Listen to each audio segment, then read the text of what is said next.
Netcasts you love. From people you trust. This is Twit. Hi, this is Leo Laporte, and this is my Tech Guy podcast. Yes, I'm back.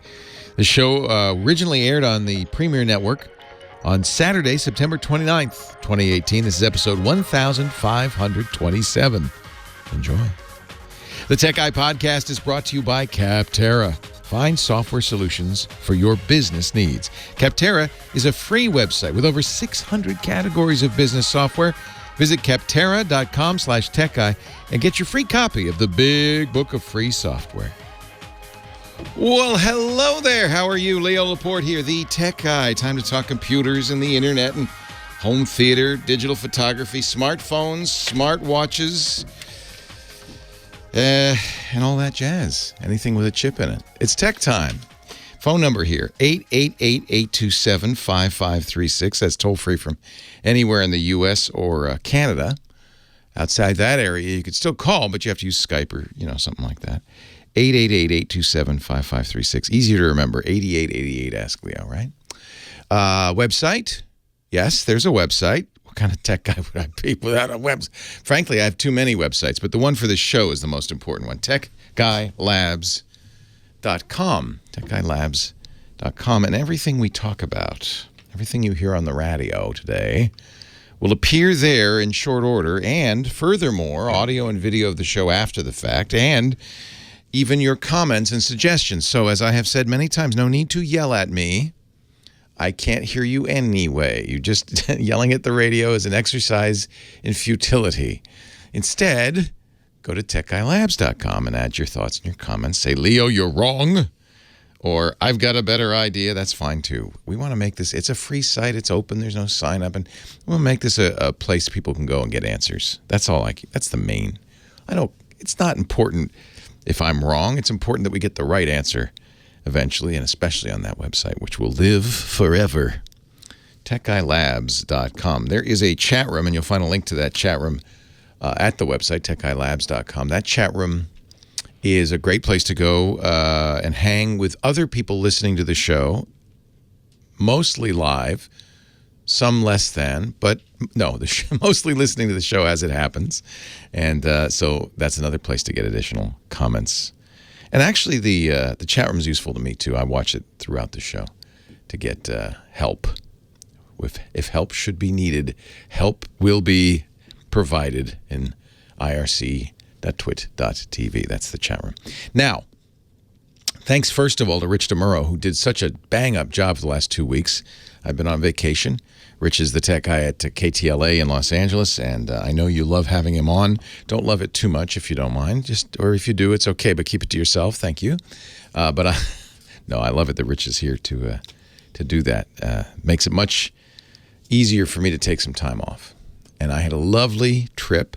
Before I left, I realized a couple of things. First of all, that Apple, they hadn't sent out the invites, but I thought it fairly likely that Apple would have an event while I was gone. They did. There was some question before I left, we even talked about this, whether that event would feature iPhones and other things, but no, in fact, it was just iPhones. So I think there must be another event coming. We know there's going to be iPads coming out in the fall.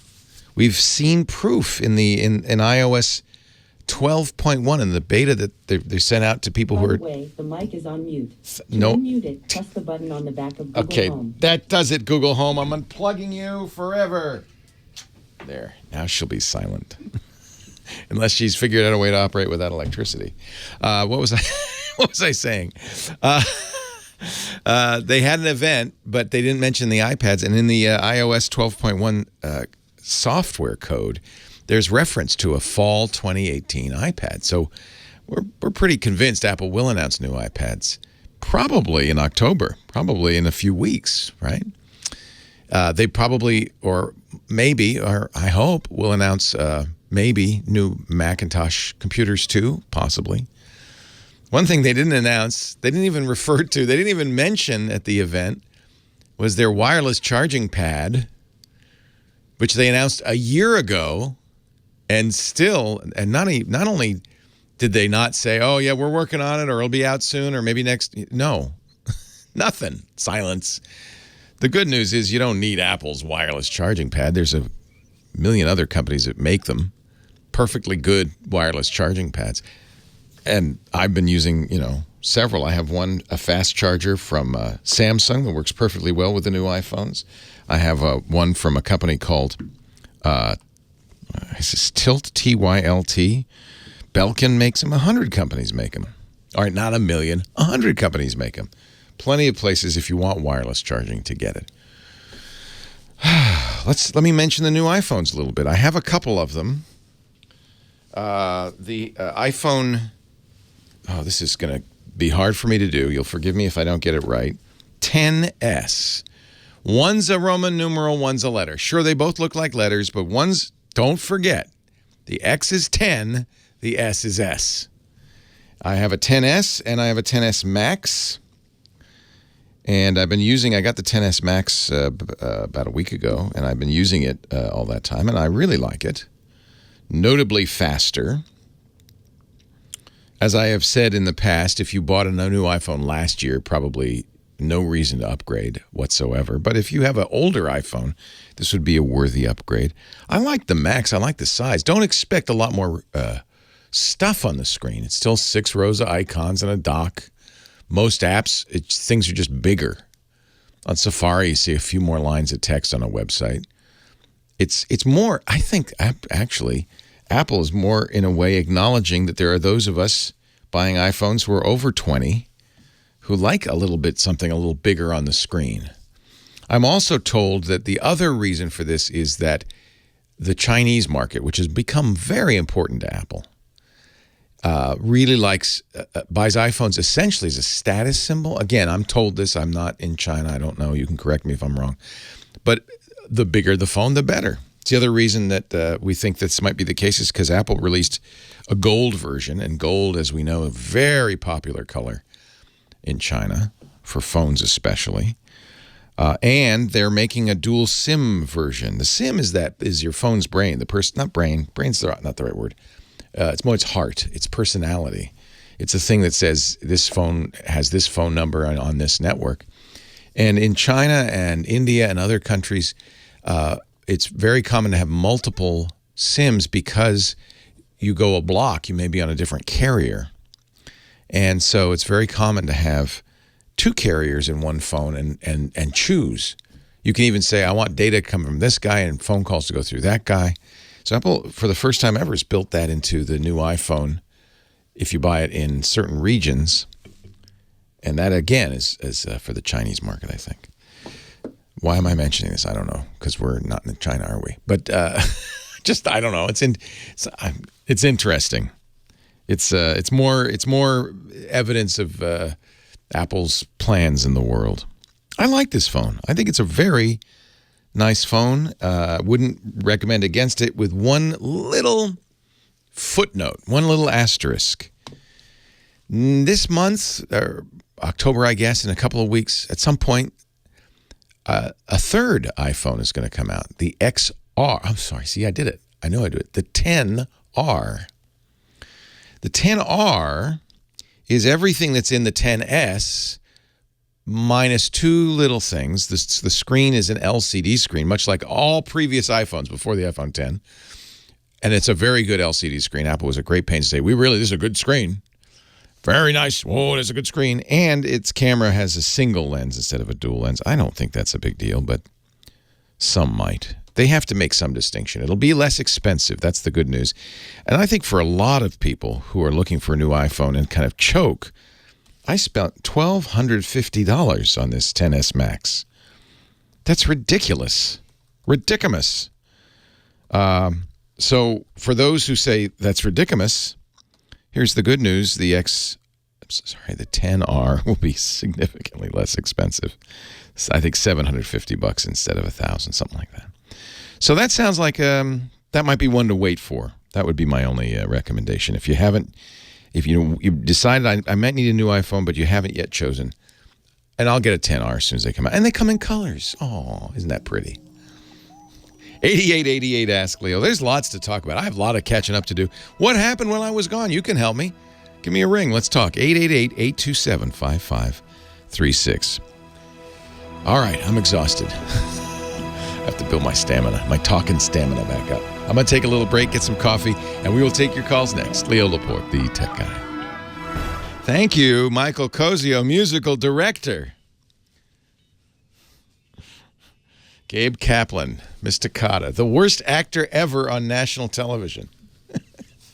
But I guess it was his shtick, right? Wasn't he terrible? Leo, I'm sorry, Gabe. You're a great comic, though. Funny guy. 8888 Ask Leo. Leo Laporte, the tech guy. I am back. Thanks again to Rich DeMuro for filling in for me. Did anything happen while I was gone? I don't know. Probably I should ask the wonderful Kim Schaffer, who's been here all this time. Hello, Kim. I've been here, and I'm impressed you got that from the very first note. Welcome back. I play a game. I don't know if you've noticed, but I do play a little bit of a game with Michael's yes, music. you do. I try to identify it. You're very good. In the first note or two. But us radio people usually are. It's years wasted as a DJ that really did me in. Yeah. So, did anything happen? What happened? Anything? Oh, I've had complete tech meltdowns, but well, that's normal. Yeah, that's normal. nothing new. Yeah. Everybody does that. Drop the phone in the ocean, MacBook Pro display going wrong. Everything's gone wrong. But I did not drop anything in the ocean, even though I was on the ocean for 3 whole weeks. Nothing fell in the ocean. But then, the new phones came out, so I guess. Did you get a new phone? I didn't, but I'm probably going to have to. I took my phone to this thing at Staples, and I have to give them a little, not a plug, but I think it's called Tech Dry. There's a little machine, and you put it in. It's full of rice. It's not rice, but it's like little ball bearing kind of things, it looks like. Anyway, you put it in for half an hour, and it revived the phone. That's awesome. Half of my phone screen is blackish. Well, that's you the can only. tell, but the rest of it's working. Yeah. So, I guess that's the only risk to getting a phone wet. If you could, and you can't in the modern phones, pull the battery immediately, right? Kill all the power. Then the chances are, if you give it a good drying, you could probably use it again. The issue is short circuits while it's wet, especially if it's seawater. And it was seawater, but I went right across the street to the little expensive market and bought a bag of rice and put it in because I had a 45-minute drive to... Shut it off if you can. The idea is if you can get the power out of it, the less likely to have a short circuit. But what happened is, your screen... Yeah, so the screen's had a little short. Messed up, and first off, the toggle... was not working, but I think there was like a grain of sand or something in there. Good. It's come out. So may I ask, think it may last. What were you doing when you dropped? I was walking looking for sand dollars. I was just like, it was a night. I'm going. This might be my last chance to go to the beach this summer, and it fell right out of my pocket, and that was. Was it an iPhone? This is an iPhone 6s Plus. Isn't it supposed to be somewhat waterproof? Well, no, the 7s started. But 6s weren't. 6s Plus is not. So, and I should have also drowned it in fresh water, which I didn't do. So, I didn't know that. I made a few mistakes. Is that what they said? Drown it in fresh water? I had a lot of people giving me advice. recommendations, and somebody was good, and they told me to take it to the Staples, and it did revive they it. have a but enough of special my machine. problems. Do not, by the way, put it in the microwave oven. Somebody told me to do that. I'm like, really? Yeah, I know. I'm sure somebody You're ridiculous. did. But they were just being wiseacres, as you like to call them. That will explode it. But we can stay on the iPhone subject because Nick in Redlands is having problems with his brand new iPhone's facial recognition. I mean, I don't know. It might be a beard getting in the way. Who knows? Yes, Staples Tech Dry. That's it. Scooter X. Thank you. Staples Tech. They even have a trademark. Wow. Oh, did you look it up? Yeah. Scooter X found the link. It worked enough. I mean, I don't know how much longer it's going to last, but it turned back on. For the foreseeable future, Scooter X, who is one of our chat room moderators, has decided to call himself Scooter 10 to avoid all confusion. Hello, Nick in the Redlands. How are you today, sir? Good. How are you? Very well. Welcome to the show. Oh, great. Thank you. Great show. So we upgraded, me and my wife, from the 6S, 6X Plus to the 10S. We bought 2 brand new phones. We love them. Beautiful phones. Yes, they are pretty, aren't they? Yeah. One disappointment that you can migrate the text messages from one phone to the other. So you kind of lose all the text ones. You actually can, but you have to turn on. There's a setting called for messages. I think it's iCloud messages or something like that will save the messages in the iCloud, and it's easy to do it on a Macintosh. I'm not sure exactly how you would do it on an iPhone, but the messages are local only to the phone unless you've turned that on. Let me see. I'm looking and see if there's see, there's not a setting. Maybe it's in iCloud. It probably is in iCloud on the phone to turn on, store those. Then what that does is it stores the messages on iCloud as well as your phone. And then when you get a new phone, they'll all be copied over. It might be just something for next time. Remember for next time, or turn it on now, and that way when you get a new phone. But you said Kim said you were having problems with the face recognition. Oh yes. So my wife set up her phone with her Face ID, and the next thing we look at, my daughter looked at the phone and opened up. Oh yeah. So does your daughter look a lot like your wife? No. So I've heard of this happening. Certainly, and Apple has said this. It happens with twins, but I have heard of this happening with members of the same family. So there's a few things you can do to. You can't stop that, but you can train it more. And there is, if you look in the Face ID section, there is a option to kind of, what do they call it? Set up an alternate appearance. That's not your daughter. That's you. That's your wife. Sometimes I think people saw this set up an alternate appearance and it's, oh, good, I can have two people log into my phone. But no, the idea is it will like if you wear glasses. For instance, I would use it for with and without glasses.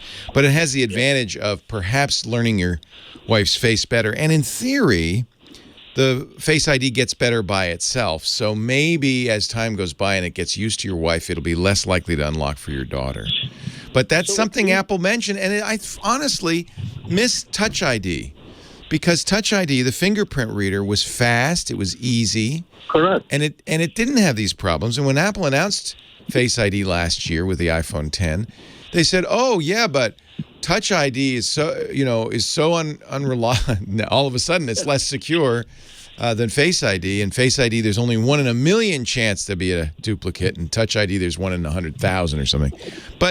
But honestly, this is a problem because if your wife doesn't want your daughter looking at her phone. Exactly. So we talked to tech support many times, and then we got up to the engineering department, and finally this morning they called me back and they said, we suggest that you take the phone back and get another phone. No, I mean, you could do it, but that's just to make you happy. I think the issue, I mean, I presume the first thing you did is turned off the Face ID, turned it back on. We did. And re-recognized it. And it's still doing that. Yeah. Still doing it. Yeah. Well, maybe there's something wrong with the phones. Since Apple said do it, go ahead and do it. It's a little bit of a pain, right? You have to copy everything off and so forth. Maybe there's something wrong with it. But also, I think this is a problem. Leo Laporte, the tech guy. Bump, there, bump. Ladies and gentlemen, I am so happy. One of the perks of my return from vacation is to get to talk to this fellow right here, Scott Wilkinson, our home theater geek. We love Scott. Appears every week on the show to talk about AV, whether it's speakers, TVs, that kind of thing. Yep. Hey, Scott. Hey, Leo. Welcome back. Thank you. I trust all went well while I was gone. Rich was nice to you and everything. And oh, yeah. Rich was fine. He did a great job. Oh, good. And it was fun talking with him. I hope to get together with him down here sometime. Yeah, he's in your neighborhood. Since we're both in L.A. Yeah, down in L.A. We've known Rich since he used to work at CNET way back when. Way back when, yeah. He's a great guy. So, you said you wanted to talk every year. Tell me about this flat panel shootout, because this is a big deal, isn't it? It is a big deal. Every year for, I don't know, the last 15 years, roughly. I don't remember the exact number, but it's close to that. A retailer in Scarsdale, New York, Value Electronics, puts on a big flat panel shootout, they call it. Basically, they put the top level, and they're only looking at the top tier flagship models from the companies that have TVs available at that time. They put the flagship models from LG, Sony, Samsung, and so on next to each other.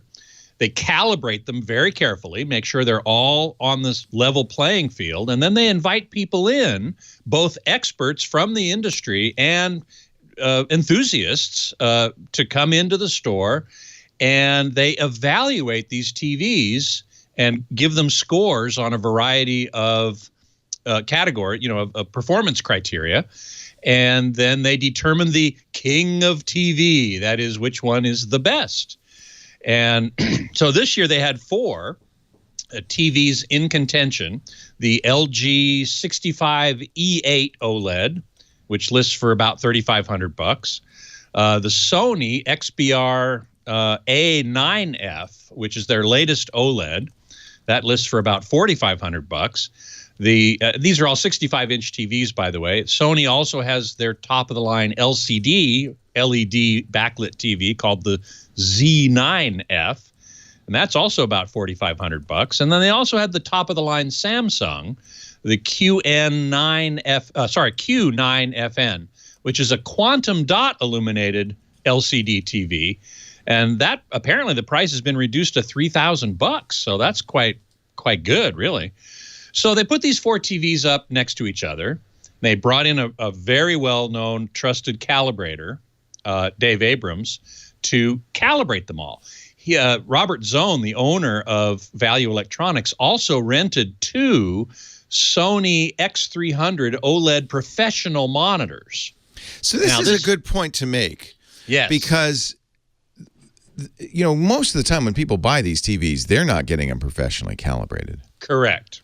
So Although, I almost would like, I mean, it gives us a chance to see which TVs are capable of the best image, correct, in the best circumstances. But it isn't correct. necessarily how it will be for you. Correct. But does it make sense though that the TV that looks good, best calibrated, will look best uncalibrated, or no? Well, that's a good question. Yeah. Not necessarily. I mean, certainly, as I've said on this show many times, if you go into your TV, you buy a new TV, you bring it home, you set it, put it on the wall or whatever, the first thing you do is you go into the picture menu and you select a picture mode called movie or cinema. And that's going to get you pretty close. How close? Well, that you read the reviews and you find out, hopefully, which one in its cinema mode with no other adjustments gets you closer to the ideal. And the ideal is the reference monitor that the colorist or the people who made the content were looking at when they made the content. And so that's why Robert put 2 of these monitors, which by themselves, 30-inch monitors, cost $45,000 a piece. But this is what the color graders use in the. This is what the color graders use, exactly. Yeah. So he very smartly put 2 of these also in view, so you could compare each of the TVs. Oh wow! With what the colorist sees. Oh yeah, must have been hilarious. Must have been just great. Has he done? I don't think he's done that before, has he? No, he has. Oh, he has. He always does. He has. Okay. Well, he has in the last few years anyway. Okay. So there we have it. We have 2 OLEDs and 2 LCD TVs, all 65-inch, all calibrated, all top of the line, all flagship. And then they do basically 2 rounds of judging. One round is by a panel of experts. So calibrators, TV reviewers, electrical engineers. Bill Schindler was there. He used to be a VP at Panasonic. Wow. And so they grade these TVs. And then the enthusiast crowd, the non-professional crowd, grades the TVs as well. And then they tally up the scores and come up with winners. And so, and they also judge on 3, basically they give 3 different scoring rounds. One is best living room TV. So that is, in your case, what you mentioned earlier, sort of, you're not necessarily in ideal conditions. Yeah. Right. So if you put a TV in your living room, you might not be able to close the curtains. Yeah. Might have to have the lights on. And this is standard dynamic range, because most content that you get from broadcast or cable or satellite or whatever is going to be standard dynamic range. Then they grade them as which one is the best home theater TV. So that's standard dynamic range in a reference environment where you can turn out all the lights. And finally, best HDR TV, high dynamic range. Which one does the best with high dynamic range content, which is becoming more and more important, and I think is an important thing to do. But I like the fact that they judge these TVs of, okay, how do they look with the lights on? How do they look with the lights off? And how do they look in high dynamic range? And interestingly, then, the best living room TV, interestingly, was the Sony OLED.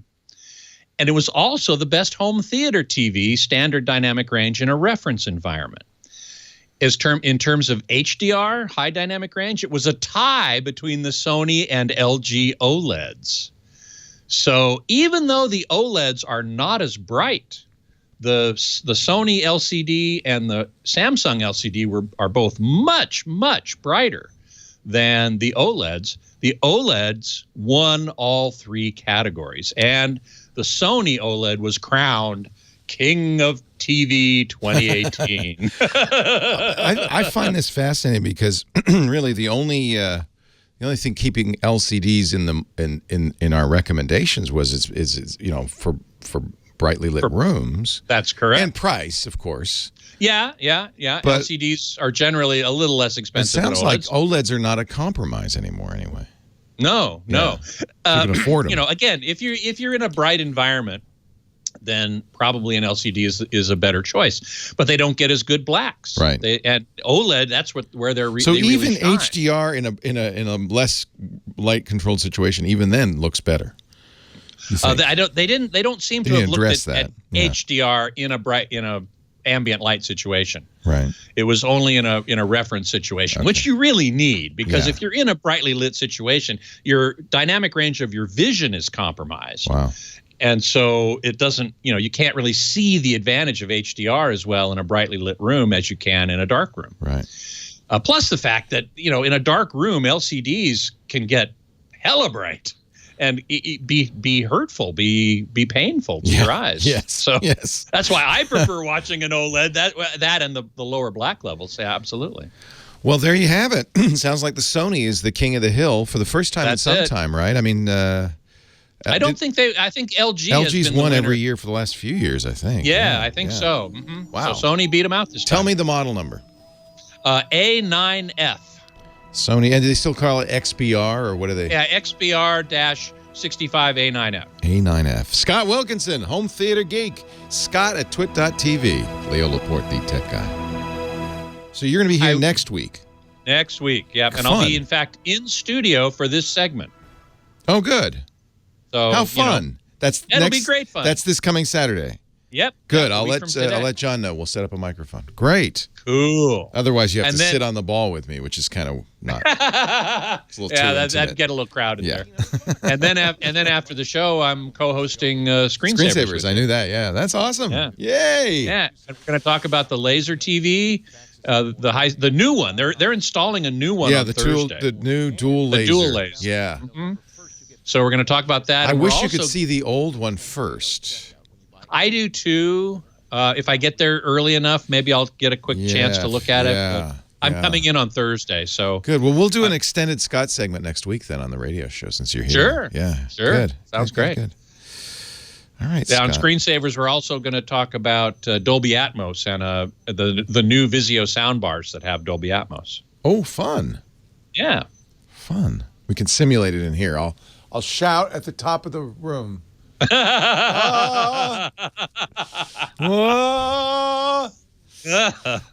right, Scott. Yep. Thanks so much. Sure. You want me to stick around? Oh. Wait a minute. So you'll do a segment now? Is that what happens? No.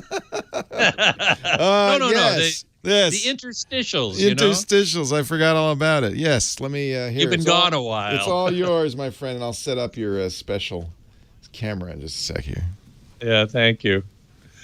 I don't even remember where you were. Where did you go this time? The Western Mediterranean. It was amazing. The Western Mediterranean. Oh, that's right. You were going to drink some limoncello, huh? Yeah, lots of limoncello. Good. Oh my God, it was incredible. It was just beautiful, beautiful. Been amazing. The weather was perfect, and yeah, it was a very nice trip. We were very hard pressed to come back. Yes, I can tell you. Anyway, let me just say hi to everybody in the chat room. Nice to see you all again. UJ asked if there was any bias lighting utilized. That's a great question, and I don't know the answer. I'm going to have to investigate that because that is a super good question. Yeah, we're all about bias lighting these days, aren't we? Yeah, really. Yeah. I certainly am. Yeah. I'm looking at the report from Display Daily. Ken Werner did an excellent report from the event. He talks about some of the tests that they looked at, but I don't see any mention of bias lighting. That's a super good question. So I'll have to check that out. Emily the Strange, how you doing? Did you happen to see the movie Star Wars Solo on your home theater? No, I haven't yet. I was not a big fan of Star Wars Solo. Solo, rather, a Star Wars story is actually the title of it. I saw it in the theater, of course. I saw it in Dolby Vision, and the Dolby Vision high dynamic range, as I recall, was not very good. So I have not been, particularly excited to, I got to see it in my home theater. So I'm not quite so sure about that. I guess I'll probably check it out, but it wasn't a high priority for me. Leo Laporte, the tech guy, 8888 Ask Leo. The phone number, 888-827-5536 if you want to talk high tech. A lot of stuff happened while I was gone. Mojave, the new version of Macintosh OS 10, came out. We could talk a little bit about that. iOS 12, big improvement. I have to say the iPhone XS, and I have the XS Max, noticeably faster. And we were mentioning Face ID. It's much better. Also got the new Apple Watch, the 44-millimeter Apple Watch, and that's also much improved, not just in speed, but in heart rate, for instance, seems to be doesn't seem to lose track as often as it did. Really a nice new device. So anything around those lines, I try to get all the new stuff when it comes out. We know we're about 2 weeks away from, a little less, from a Google event. I guess it's a week from Tuesday. Google will announce, we think, its new Pixel 3 phone.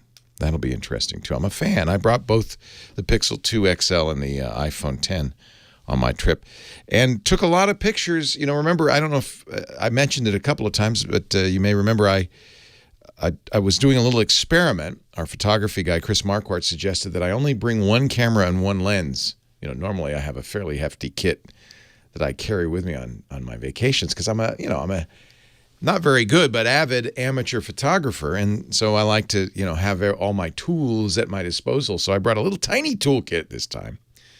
50-millimeter lens, manual focus even. I think I got some very good images, which I'll slowly put up on my blog at leolaporte.com. But and also at my SmugMug site, leo.camera. But I have to say there were a few times when I said, I just can't get what I want with this 50-millimeter lens. Let me use the much more wide-angle lens on the iPhone or the Google Pixel phone. And we are at the point now with camera phones where the cameras in these are so good. I'm tempted next time just to bring a camera phone. What? They're really good. And some of my favorite pictures from our trip are not from an expensive SLR. They're from a camera phone. And I expect even better from the new iPhone XS. Many have said, and so far, I haven't taken a lot of pictures, but so far it does look like it's slightly better. I mean, the 10 was very good. But then there's going to be the new Pixel phone, and the Pixel phones have all along been the leaders. The Pixel 2 is easily the best camera phone. In fact, a number of people pointed out that the Pixel 2 camera still is better than the latest iPhone XS camera. Although they're doing something of the same thing. It's kind of interesting. Their iPhone XS and the Pixel 2 take 5 images every time you press the button once. Boom, boom, boom, boom, boom, boom, almost instantaneously. It's essentially like they're shooting a movie. And then they merge the 5 images into one, which gives them, you've heard it, we were just talking about with Scott, this high dynamic range capability, which means that, the problem has always been that cameras have a certain number of stops that they can see from the brightest to the darkest. I've forgotten the number. It's 7, 8, 9, something like that. Stops from the brightest to the darkest. But the human eye, partly because of the magic of the brain and the ability of the pupils to dilate, can see a broader dynamic range. That's why when you're at a sunset on the beach, you can see the sunset, the sky, but you can also see the darkened beach. Truth is, your brain's playing a little trick on you because your pupil dilates when you look down at the darker thing, and then or vice versa. It dilates when you're looking at the brighter thing, and then opens up when you're looking at the darker thing, and it does it so imperceptibly and so quickly. It feels as if you can see both the dark and the light, but the camera doesn't do that. And so people are often disappointed with things like sunset pictures because they either can see the beach or they can see the sunset. They can't see both, for example. So high dynamic range is a trick cameras can pull to give you both, to mix multiple images together. And that's one of the things these new iPhone XS's are doing. It's one of the things the Pixel 2 has done. It also can give you better image quality through some fairly heavy computational tricks. So it'll be interesting to see what Google does a week from Tuesday when they announce the Pixel 3. I expect an even better camera phone. And then it really is going to be, a question. It's killing the point-and-shoot camera market, I might add. There's still a professional camera market, but it's killing the point-and-shoot market. Murray in New Jersey. He's next. Hello, Murray. Hey, Leo. How are you? I'm great. Welcome to the show. Thanks for calling. Sure. Well, first of all, it's great to have you back. Good to be back. And I want to thank you first. The last time I called a few months ago, you helped me. Well, not necessarily you individually, but the whole group that you have with the chat room and everything solved my problem. I had a handshake issue with an Apple 4K TV and a Sony. I remember that. Yeah, and so they were able to. What was the final result? How did you solve it? Well, I guess someone suggested just to take it out of sleep mode so the Apple TV never went to sleep. By sleeping. Yes, that's been a problem for me too. I remember your call.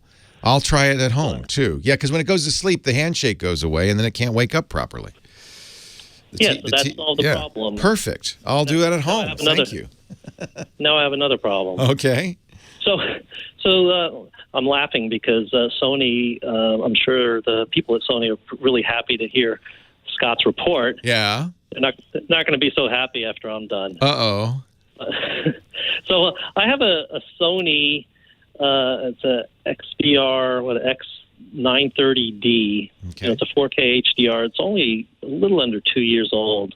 Of course, it's out of warranty. And all of a sudden, it gets a horizontal line across the entire bottom of the screen. Yeah. It's always there. And then some of the times, most of the time, the whole picture is like a double picture. Ay. But then you turn it off and it goes away, or? Well, no, it's always there. It never goes away. Well, if I turn the power off, it goes away. Okay, so you can power it down, turn it back on, and it's normal. No, it's always when I power it. When I turn it off. When it's turned off, it looks fine. Yeah. A blank screen. Exactly. Scott, it's still here. Scott Wilkinson. It sounds like he's got a hardware failure on that thing, huh? And it does. It does it no matter what. Oh, I'm glad Scott's still there. I was hoping I'd be lucky. Yeah, this is not unusual on a LCD screen because of the way LCDs work. You can have a part of the screen stop working. Yeah, now is it a solid color or a solid black or white? It's a solid white, and what's interesting is if there's an image above, it's almost like it's bleeding down below. Like if it's completely black above, I don't see the line. Sounds like those LCDs are stuck open, right, Scott? Yeah, that's what it sounds like. Or it could also be something with the backlight, which in the case of the 930 is actually an edge light. So the lights, I believe, on the 930, I don't remember. I'm not 100% sure, but I think they're on the sides. And so what I'm thinking is there might be a problem with the LEDs on the sides at the bottom of the screen, causing some bottom problem. line, though. It's broken. How do you fix it? I mean, these screens are pretty hard to fix, I think, because they are. They're all one piece. I mean, you should call Sony and see, but I bet you it cost nearly as much as buying a new TV, basically. I'm afraid so. Yeah. I'm afraid so. Yeah. It's a X930. What did you say? D? It's a X930D. D as in dog? Yes. Okay. Yeah. Does that help? 2 years. Well, it's less than 2 years old. Yeah. Well, maybe then you can get a warranty fix because that shouldn't happen. Yeah. Leo Laporte, the tech guy. More calls right after this. That's too bad. Yeah, it sounds like, did something hit it? So that's what Sony's going to say is, there was an impact. It's not under warranty. Well, I already called Sony. They looked it up and they said it's out of warranty, and they didn't want to have anything to do with it. Yeah. My real question at this point to you is what should I do with it?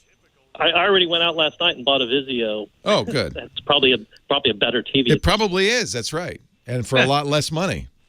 And it's backlit. It's fall backlighting rather than edge lighting. I never did recommend the 930 because of that reason. I have never heard of one failing in that particular way. But that's very typical of how LCDs fail. Yeah, it's so those true. Shutters are open, and the mirroring you're getting open, they're stuck open. And the mirroring you're getting is from bleeding down from the ones that are still working. Yep. In through the stuck open LCDs. Now it could be. I mean, if you really wanted to fiddle with it, you could massage the screen or somehow try to. But it's all the way across, right? Yeah. Yeah, that means probably those lines that control those cells, right, are shot. Right. Yep. I don't know if they have a separate, amplifier form or circuitry form. I'm not sure how that works, but. Well, yeah, they each row and column of pixels is controlled separately. Yeah. Where do you live? You in the LA area? New Jersey. New Jersey. Okay, well, there might very well be a TV repair place that would, it might be less expensive to fix than replace, but maybe not. Sony's always going to, just like Apple or anybody else, give you the panel replacement cost. Right. And that's not, sometimes there's a fix. Like the guy looks and says, "Oh, well, you see what happened here. we could solder that thing back in, it'll be fine."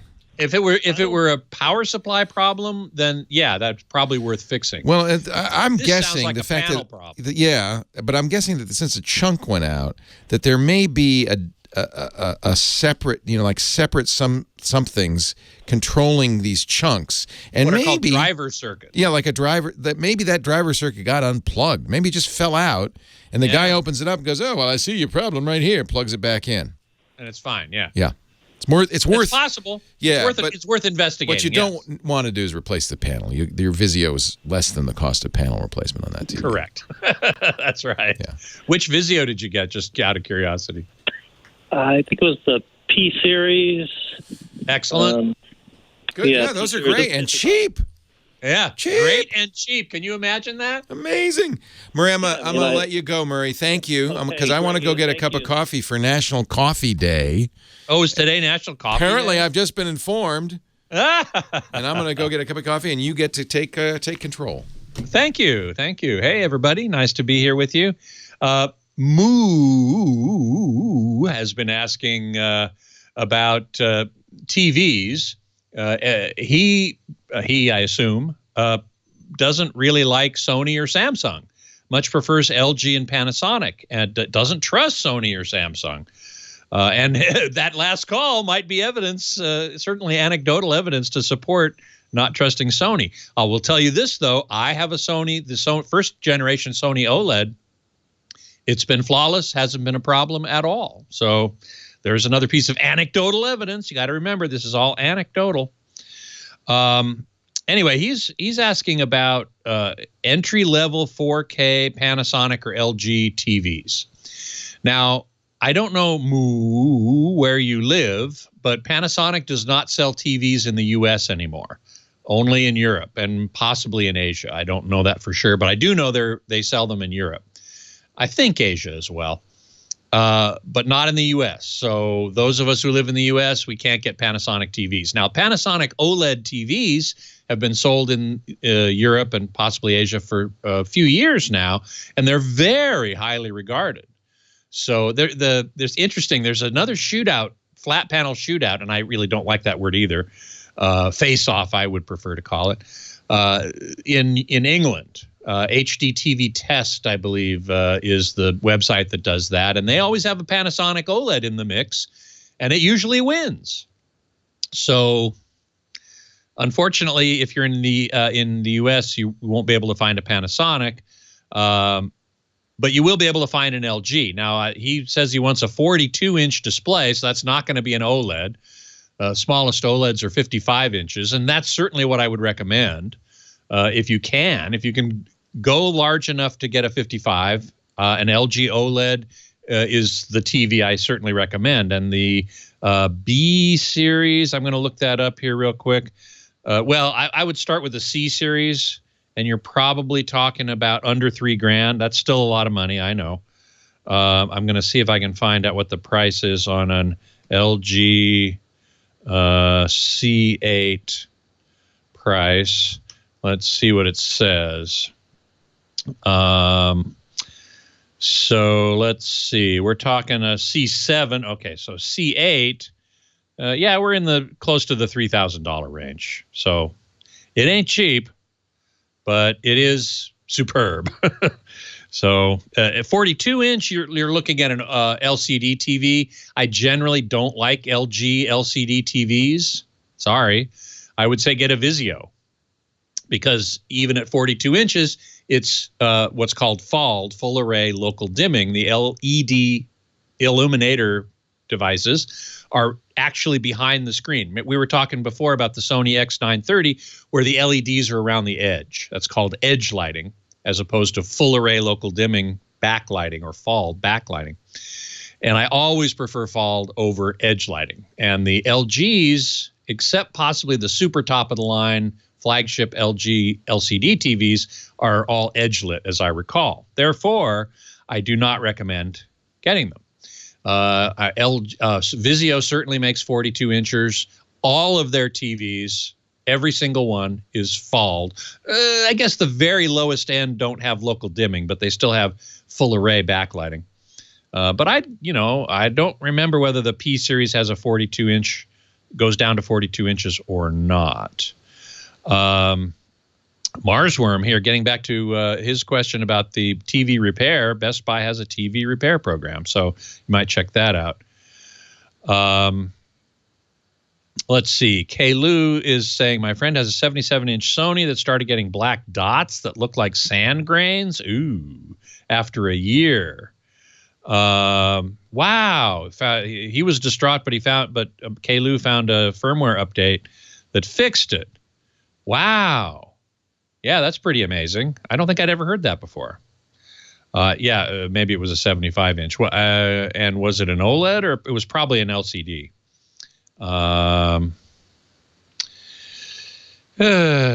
So yeah, Moo, getting back to Moo here, reasonably priced 4K 42 to 50-inch TV, not Samsung or Sony. So LG or Panasonic. I would say Vizio, really, for reasonably priced, unless you're in Europe. Then maybe you can get a Panasonic. So, I sound almost like a broken record about Vizio, but for the money, it's really the best value out there. Anyway, I've only got about 30 seconds left, so thanks everybody. I look forward to seeing you all next week from Twit. Yay! We'll see you then, Scott. Well, there's that magic music. I missed that music. Which, once again, every weekend on the cruise, I would hop out of bed and Lisa would play the theme song, and I'd take a few calls. It was 8888 Ask Leah. That's the phone number, 888-827-5536. Toll free from anywhere in the U.S. or Canada. The website techguylabs.com. And the rigmarole. Let's go to line 3. Poor Olga in Prescott's been hanging on. You're very patient. Thank you, Olga. Hi. Hi. What can I do for you? Welcome back. Thank you. Anyway, so I want to know if you think the Echo Look is something that a blind person can... No. Oh, no. It's really... that's a good question, isn't it? That makes sense. It's a Echo, Amazon Echo with a camera in it. And it's got, the A word, the lady inside that you can talk to, and she's a full version of Echo. So I think Echo in general for blind people is a really great tool. I know I've talked to many blind people who like it. The problem with the Look is, as far as I know, unless somebody's hacked it, the camera only is useful for one thing: your outfit. So, well, yeah, but but that's what I'm looking for, is if it's something that would be easy enough to take a picture with for someone. Oh yeah. Okay, so let me tell you what happens, because I've had one. I don't have it anymore because I'm such a fashion plate. I don't need it. No, it's silly for me, but I actually gave it to a friend of mine who was really excited about it. She wanted some. So the idea is it's really to help you make fashion choices. So you get in front of it. It's not very big. It's just a little thing. You put it in your closet. That's the theory. You get in front of it, and you can actually say, Echo, take a picture. You don't have to touch anything or do anything. And then it takes a picture and sends it off to the Amazon servers, where it does, and I don't know how this would work for you, the response is then on the Echo Look app. There's a special app for it, which will then, it takes about 5 minutes, you can do a few things with it. You can say, compare this look to yesterday's look or to another look. You can actually have put on two different outfits and say, which should I wear? Right. And then Amazon's apparently, it's kind of unclear, but apparently using humans and machine learning to recommend outfits. I tested it and I found it to be, I don't know. The problem is it might not be your taste. It's somebody's taste. But it might not be your taste. I guess, being blind, you kind of want to match. And you don't want to put on purple and green and go out the door. I understand that. What do you do now? Do you put tags on the clothes? Well, no, actually, there's a talking color reader. Oh, perfect. That I use. And so, so I can use that. But I just thought, well, this would be really great if it would do well. Yeah, but what it doesn't do is go, oh, dear, you've just combined chartreuse and red. Okay. It doesn't. It's not that. And then the response you get back is a rating, and it's not a verbal rating. It's a visual rating on the Echo Look app. I see. It's not. Would that be on the iPhone then? Would the app appear on the iPhone? Yeah, and so you have screen reading. I know on the iPhone, but right. I don't know how accessible their app is. My guess is it didn't look that accessible, and it didn't look that useful because. Initially I thought it'd be really cool because it'd be almost like having a stylist, right? Yeah, right. And it would say, oh, that you got that beautiful white blouse. It looks so good with that plaid skirt and those patent leather. You can tell I'm a preppy, right? Those patent leather loafers would look so cute together. It would be nice if it did something like that, but it doesn't really seem to. In fact, it really feels a little bit like an experiment designed mostly to gather information about what you're wearing so they can, on your Amazon page, recommend other stuff. I see. Okay. I think that's the real goal. Wouldn't it be great if somebody made that an accessibility tool? It would be so cool. Well, that would be it would be very cool. I mean, I know kind of what colors match with what, and so the color reader is really helpful. Yeah. But at the same time, something like this, if it really worked well. Do you ever get to work and somebody says, oh, dear, pulls you aside and says, gosh, Olga, next time, the checks and the stripes, they just don't work. Yeah, well, see, that's the kind of thing I'm looking for. That's exactly what I want. I wish it would do that. Yeah. It'd be like, it should be like that. It should be like a pal in your closet, right? There you go. That's exactly what it should be.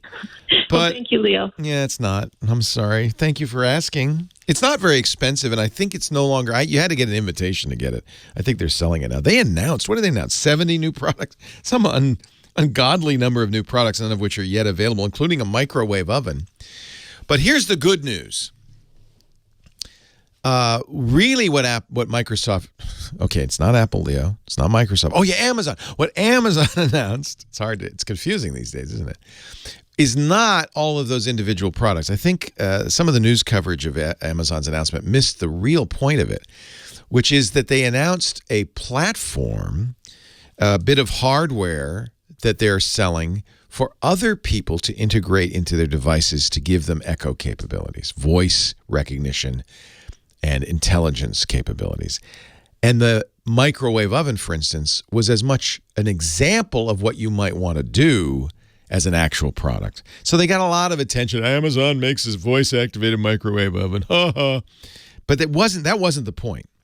The point was we have now and I use this term, I don't like it, but this is what the tech community uses, platform. A platform is something that you create that allows others to build upon. Maybe a foundation would be a better term for it. So Amazon has created a foundation that allows others to create Echo-enabled hardware. They have a car device they announced. They have new Amazon Echo Dots and so forth, and this microwave oven. But really what the big announcement was, this fairly inexpensive hardware device that will allow many people to do things with Echo, including, one would hope, something Olga would want, right? Something that would be cool, if you're for a blind user who just wants help picking out an outfit. It's completely conceivable that somebody will see a market there and use these tools that Amazon has made available now to do this. It's not exactly clear, but the Echo hardware, if you buy it, gives you unlimited free access to the Echo servers, so you don't even have to pay for the intelligence. Now, it's unclear how long that will last, but boy, that's really intriguing. I think Amazon has done some very interesting things. It's a horse race, as you know. We've talked about this before, but primarily between Google and their Google Home and Amazon and their Echo, but maybe with some, taking up the rear, Apple with its Siri and Cortana from Microsoft. It's a real horse race, and I think for a long time, I, like most handicappers, was picking Google. Come on, Google's got the AI research. They got all the PhDs. It's going to be Google. Maybe not. Maybe not. Amazon made some very interesting announcements while I was gone, and I think it could very well be. And in a way, one of the reasons the Echo is so far ahead is because they allowed developers to write Echo skills, and there's so many Echo skills. Well, they're kind of going to do the same thing, I think, with this hardware platform that will let others not only to take existing products and add Amazon's voice recognition to it, but even design new products like Olga. I'm hoping something to be perfect for you. Google Home is outselling, as somebody pointed out, by a long margin. I think 2-1, the Amazon Echo. But remember, if you've got 100 other companies making Amazon-enabled devices, you got to add that to the mix. Let's take a tiny little break. I'm going to enjoy my coffee on National Coffee Day. Yum, yum. And I'll be back right after this. The Tech Guy podcast brought to you today by Capterra. I know a lot of people listen to our shows hoping to get recommendations for software for their business, that kind of thing. I got a better way to do it. Maybe you're Googling. Maybe you said, maybe your boss, I'll give you a scenario. You work in a veterinary office and the boss says, we really need software to run the business. Can you find the right program, or at least some for us to try? And your first thing might be, well, I'll Google it. But the problem is you get all these results that are kind of unranked, unknown. Let me recommend Capterra. It's free. This is a free service. It is specifically designed to help people find business software in almost any category. There's 600 categories, thousands of programs. You can find not just the name of a program, but reviews, validated, authenticated reviews from actual users. You can find rankings, information. It has search that lets you narrow down the capabilities. I have to have customer management. No, I have to have this. You can narrow it down so you get just the ones that fit your needs. Capterra has now got something new that I think is fantastic. It's a free ebook. You should at least get this, the Big Book of Free Software. 300 different software tools, the Big Book of Free Software. You don't have to ask your boss, well, boss, I'm going to need some money for this. You can, but you won't need it for the book. It's free. So whether you're looking for a new project management tool or an e-commerce system or maybe email marketing solution, this is a great way to get that information. Capterra.com/techguy. Go there, get your free copy of the Big Book of Free Software, and don't forget to use the fabulous Capterra search engines too. It's just a really, I can't recommend it more highly. It really is a very good tool for anybody who needs business software. And it's always challenging, and people call me all the time. And, you know, my recommendation is go to capterra.com/techguy. The right software is out there, but finding it is challenging. Don't Google for it. Don't ask your friends and neighbors, and certainly don't ask me. Go to capterra.com/techguy. 550,000 verified user reviews. And now that big book of free software, the ebook, you could just download absolutely free. That's a great deal. Capterra.com/techguy. We thank them for making the Tech Guy podcast possible. Leo Laporte, the Tech Guy. 8888 Ask Leo, the phone number. On to line 4, Alan in Simi Valley, California. Hello, Alan. Hello, how are you? I'm well. Thanks for calling. What can I do for you? Well, I have a PC. Yeah. And, of course, I'm running Windows 10. Who wouldn't be, of course, yes. Well, except when I bought the machine, there's this partition on the hard drive of disk D that is the sort of backup of the They call it a recovery partition. Who's the manufacturer on the machine? Oh, it doesn't matter. If you don't know, if it's not, you know. I think, well, I have a couple. I have an Acer and So there is some difference among manufacturers, but in general, all the big PC manufacturers do this now. It's part of Windows. And when you upgraded to Windows 10, that recovery partition was also upgraded, believe it or not. Oh, well, that was exactly relevant because I was thinking I bought this machine when it had Windows 8.0 on it. Yeah. And I cannot conceive of me ever wanting to restore that. No kidding. Say goodbye to Windows 8.0. Happy to see it receding in the rearview mirror. Then I should leave it alone. Leave it alone. You want it. Yeah. I would still make a recovery disk, a USB key or something. And the only reason I suggest that is if the hard drive gets messed up, having a recovery partition isn't going to be much help. But it is very useful one of the things they did very nicely in Windows 10. In fact, if you hit Windows key and start typing recover, you'll see a whole bunch of recovery options that are just great. Everything from wipe this Windows installation and start over, reset this PC to kind of keep my data but fix Windows. They've really it used to be we had to go through a whole bunch of hoops to fix a Windows PC. It's a lot easier. And a lot of it depends on that recovery partition. So, yeah, unless you absolutely have to have the space. And it's not a lot, right? It's a couple of gigabytes. That's right. That's right. It was more a case of, I don't need this. Yeah, what is it? I don't want Windows 8 to darken my door ever again. Yeah, you can get rid of it. And truthfully, you can always, as somebody in the chat room, Twisted Mister's pointing out, download Windows 10 and make a USB key and all of that stuff. Microsoft makes that possible. The other thing you should know, it's useful, that has changed with Windows 10 is you no longer need a serial number. Note you don't have one.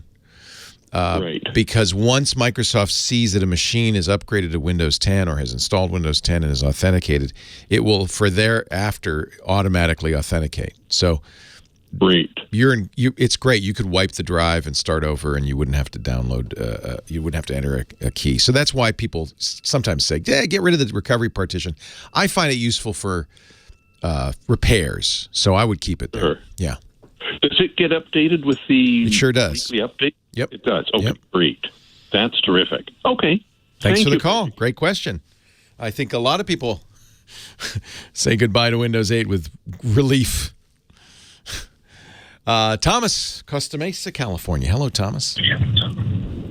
Hey, Leo. How you doing? I'm great. Thanks for hanging on. Awesome. Yeah, no worries. In February, I am walking across the United States with my dog and a cart for a charity. You are amazing. How many miles is that? Plotted out a little over 3,200. And you're going to, how long to walk 3,200 miles?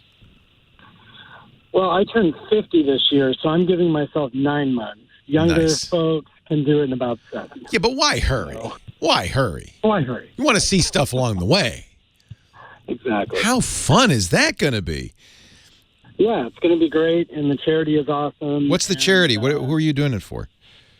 Pediatric Cancer Research Foundation. Beautiful.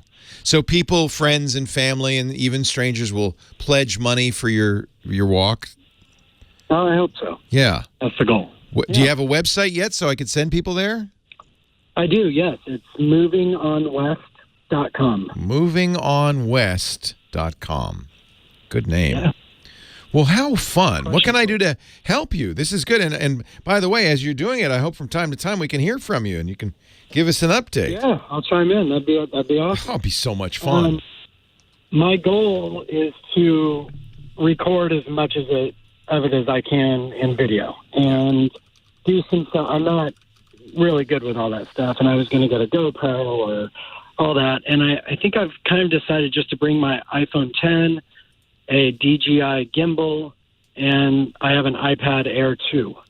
Sounds great. I have to think, weight and being able to keep things charged, etc.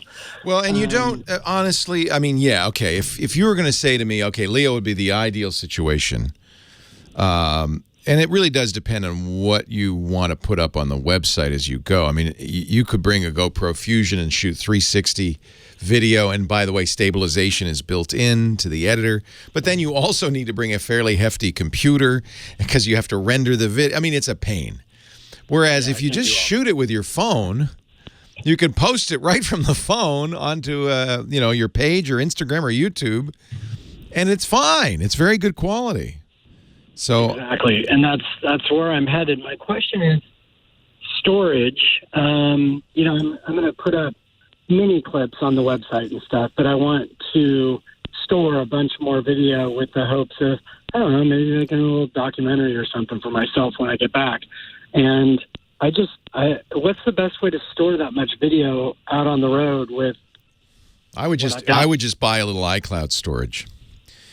And since you're shooting it on your iPhone, and turn on iCloud backup, and all those images will get backed up for you automatically. All the video will get backed up for you automatically in its original form.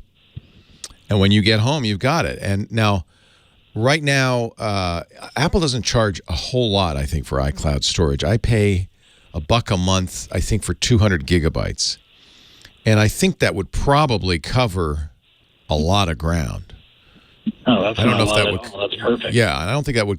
It may not cover the whole trip. Depends how much you're shooting, but you can buy more. You can buy a terabyte, and the advantage of that is you don't have to even think about it. You do need internet access, and I presume from time to time you'll be stopping somewhere where there's Wi-Fi and it'll back up. Yeah, certainly. So it won't back up while I'm just walking on cell service. Yeah, you can. Yeah, absolutely. You can turn that on. You bet. Does that cost a lot extra with the services? Depends on your cell service. Depends on your cell service. If you have unlimited, you have T-Mobile. Actually, everybody now has unlimited. It probably isn't something to think about. Okay, I'll check into that. And I have one more quick question for you. Do you know anything about the solar chargers? Yes. Hang on a bit because I got a recommendation on. Yeah, I can tell you a little bit about that. And since you're carrying that, you're taking that cart with you, that's probably a good choice. I'll talk about that in a bit when we come back.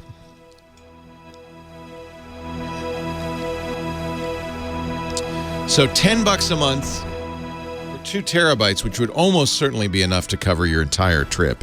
That wouldn't be a problem at all. So I think I might have underestimated the cost of 200 gigabytes. Somebody said it's $3. I might be grandfathered in because I know I pay $1 a month. Maybe it's only 50 gigabytes. But anyway, it's not the cheapest storage out there, but it's not Apple expensive either. This looks like that's not a lot. What a great plan. I think this is so cool. Have you done a lot of walking? No.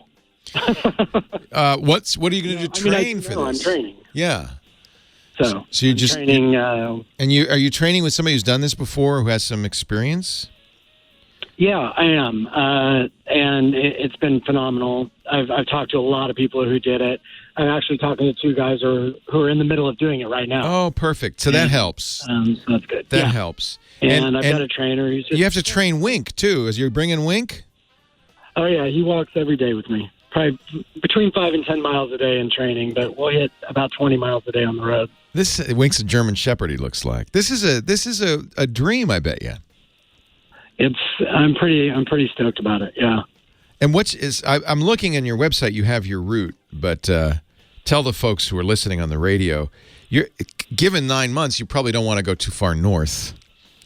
Right, yeah, we're leaving from Holden Beach, North Carolina, and kind of just doing like an arc up to Asheville. The furthest north I'll get is Louisville, Kentucky, because 2 people who did the walk and are good friends live there, so I'm going to host there for a couple of days. Nice. And then straight west and to Denver, and then down through Vegas and back home. Everybody, movingonwest.com. I'll put a pledge in. That's exciting. That's really neat. It's a great cause, but also a great thing to do, I think, as you hit the second half of life. To do something like that is great. Yeah, thanks, man. I appreciate that. My plan is to nap more, but see, I'm not very ambitious. So solar panels, I've seen a number of people do this with solar panels. They actually can carry a fairly big array in their cart. That's going to be the challenge. Solar panels take a long time to charge, to develop anything useful. And so are you going to bring a laptop? What are you going to need to power? iPad 2, Air 2, my cell phone, my iPhone 10. I've got a backup. I've got a Garmin emergency communicator, but that'll be charged and turned off until I need it. Right. So really, those 2 devices and my DJI Osmo, which I might get rid of. I don't know if I need. I don't think you need the Osmo, to be honest. Is the stabilization on the phone good enough? Yeah. I mean, are you thinking you're going to record as you walk? A little bit. Yeah, I mean, there's no plan. There's no script. I mean, the Osmo's pretty cool. I have an Osmo. It certainly works, but it's heavy. I mean, I guess you could put it on the cart somehow, have it behind you. Yeah, I have it mounted to my cart right now. Okay, that's not so bad. Bulky and it is bulky, and you got to charge it. Yeah. So you're going to have to calculate the number of watt hours you need to have to keep all that stuff powered up, and then get enough solar panels to generate those kind of watt hours. I guess you can keep them open as you walk. Most of the people I've seen do this have fairly large arrays and wait till they get somewhere and open them up. No, I plan on putting it right on top of my car. And just have it open the whole time. Yeah. And then charging a small power bank to store. Right. Right. Okay. I've used Goal Zero before. They specialize in this, goalzero.com. And they have hold on a second, we're coming back. This song is perfect for Thomas, who's walking across the country next year, but I think it's also the Johnny Jett theme song. Our traveling guy, Johnny Jett, joins us each week. We'll go back to Thomas in a second. I'm going to help him with his solar panels. Do you ever think, Johnny, that'd be fun to do since you don't like to fly, walk across the country? No. No. I just walked around New York City, and I'm like, ain't nobody got time for that. Yeah. Yeah, I hope Thomas gets some really good walking shoes because. But I mean, it's amazing. Hats off to him, and I will contribute as well. Yeah, it's a great thing. Johnny, where are you today? You're not at home. No, I've been traveling. I've been on the road for the last couple weeks. I was in Florida, just got in from Barbados, and New York City, and now I'm just out in the country right now for the day. How nice. Enjoy your wonderful time in Connecticut or wherever in the country you are. Yes, I'm in Connecticut. Yeah. Well, I just got back, as you know, from a 3-week cruise. I thought I'd report back to you. Postcards. You said nice things about Seabourn, and you were right. It's a great cruise line. I really enjoyed it. Would you do it again? Well, so a couple of things. This is a brand new boat, which I like. I have to say, was it? Pardon me? 21 days. Yeah, it was on It's on the Encore, the one that was brand new, year-old. I haven't been on that one yet. So I've noticed there's some improvements in nautical engineering. These boats now very quiet, stable, hardly any rocking. I mean, really, we've never gotten a big storm. We were in the Mediterranean, but still very, very stable. And you don't even hear engine noise. I mean, we were kind of midships. It was very quiet. Internet has vastly improved. You've heard me complain about internet at sea, except for the Royal Caribbean, the big ships. But I think Seabourn there's something going on. They've got very fast internet. You know, expensive? Not horribly so. I think a 3-hour package was $30. Okay, that's not bad. You just have to remember to turn off, log out each time because the timer continues. Closing your browser does not turn off the timer. You have to literally turn off the timer by logging out. Otherwise, you'll use up those minutes. But it was more than adequate. And, of course, we also had T-Mobile and Google Fi, and we were in port a lot, and that worked just fine. You get pretty good speeds now free on both T-Mobile and Google Fi. So that was more than adequate. And we brought one of those Sky Rooms from Solis. That was actually a little bit of a disappointment. It was no faster than the T-Mobile or the Google Fi. Wow. So I think now I would probably just say, my phone and hotspotting the phone is probably adequate when I'm in port. Right. The other thing about Seabourn that I liked, for some reason, if you've ever been on a cruise, you know that there's a constant drumbeat to sanitize. You're right. Wash your hands. Use the Purell. Not one word. They've dropped it. And I bet, and I bet you what happened is research came back showing it doesn't matter. So did they not have them right in front of every, all the food? It was still around. I think they'd installed it, but they didn't talk about it. That's surprising. I know. And there was no ship photographer either. Used to be you'd always be posing for pictures, and then they'd try to hawk. They weren't hawking a lot of stuff, which I liked. Seabourn, you're paying a premium, so you're not going to get that. But, you're not going to get that. And actually, I just had a driver the other day. I mentioned a black lane for limos. Yeah. And my driver was on the ship with me when I did a Seabourn. He used to be charges all their food and beverage. No kidding. And we just started talking about cruising. And what's interesting is that he told me, actually, he said, what you really want to do is go on the older ships because the older ships have more space. Yeah. Because now, thanks to technology these days, they're jamming it all the new in. ships, they know exactly where to maximize, and the rooms are a lot more cramped. The cabins are a lot more cramped. It wasn't a lot more, but we had been on the Odyssey, which is an older version of the same style ship, and there was a little more room, and it didn't. It felt like very streamlined. On the other hand, they have the nicest staff. They were really great. Food was good. We're going to try Silversea next time. I want to slowly go through all of the luxury ones to pick one, because as you know, my dream is not when I retire to walk across the United States, but to sail around the world.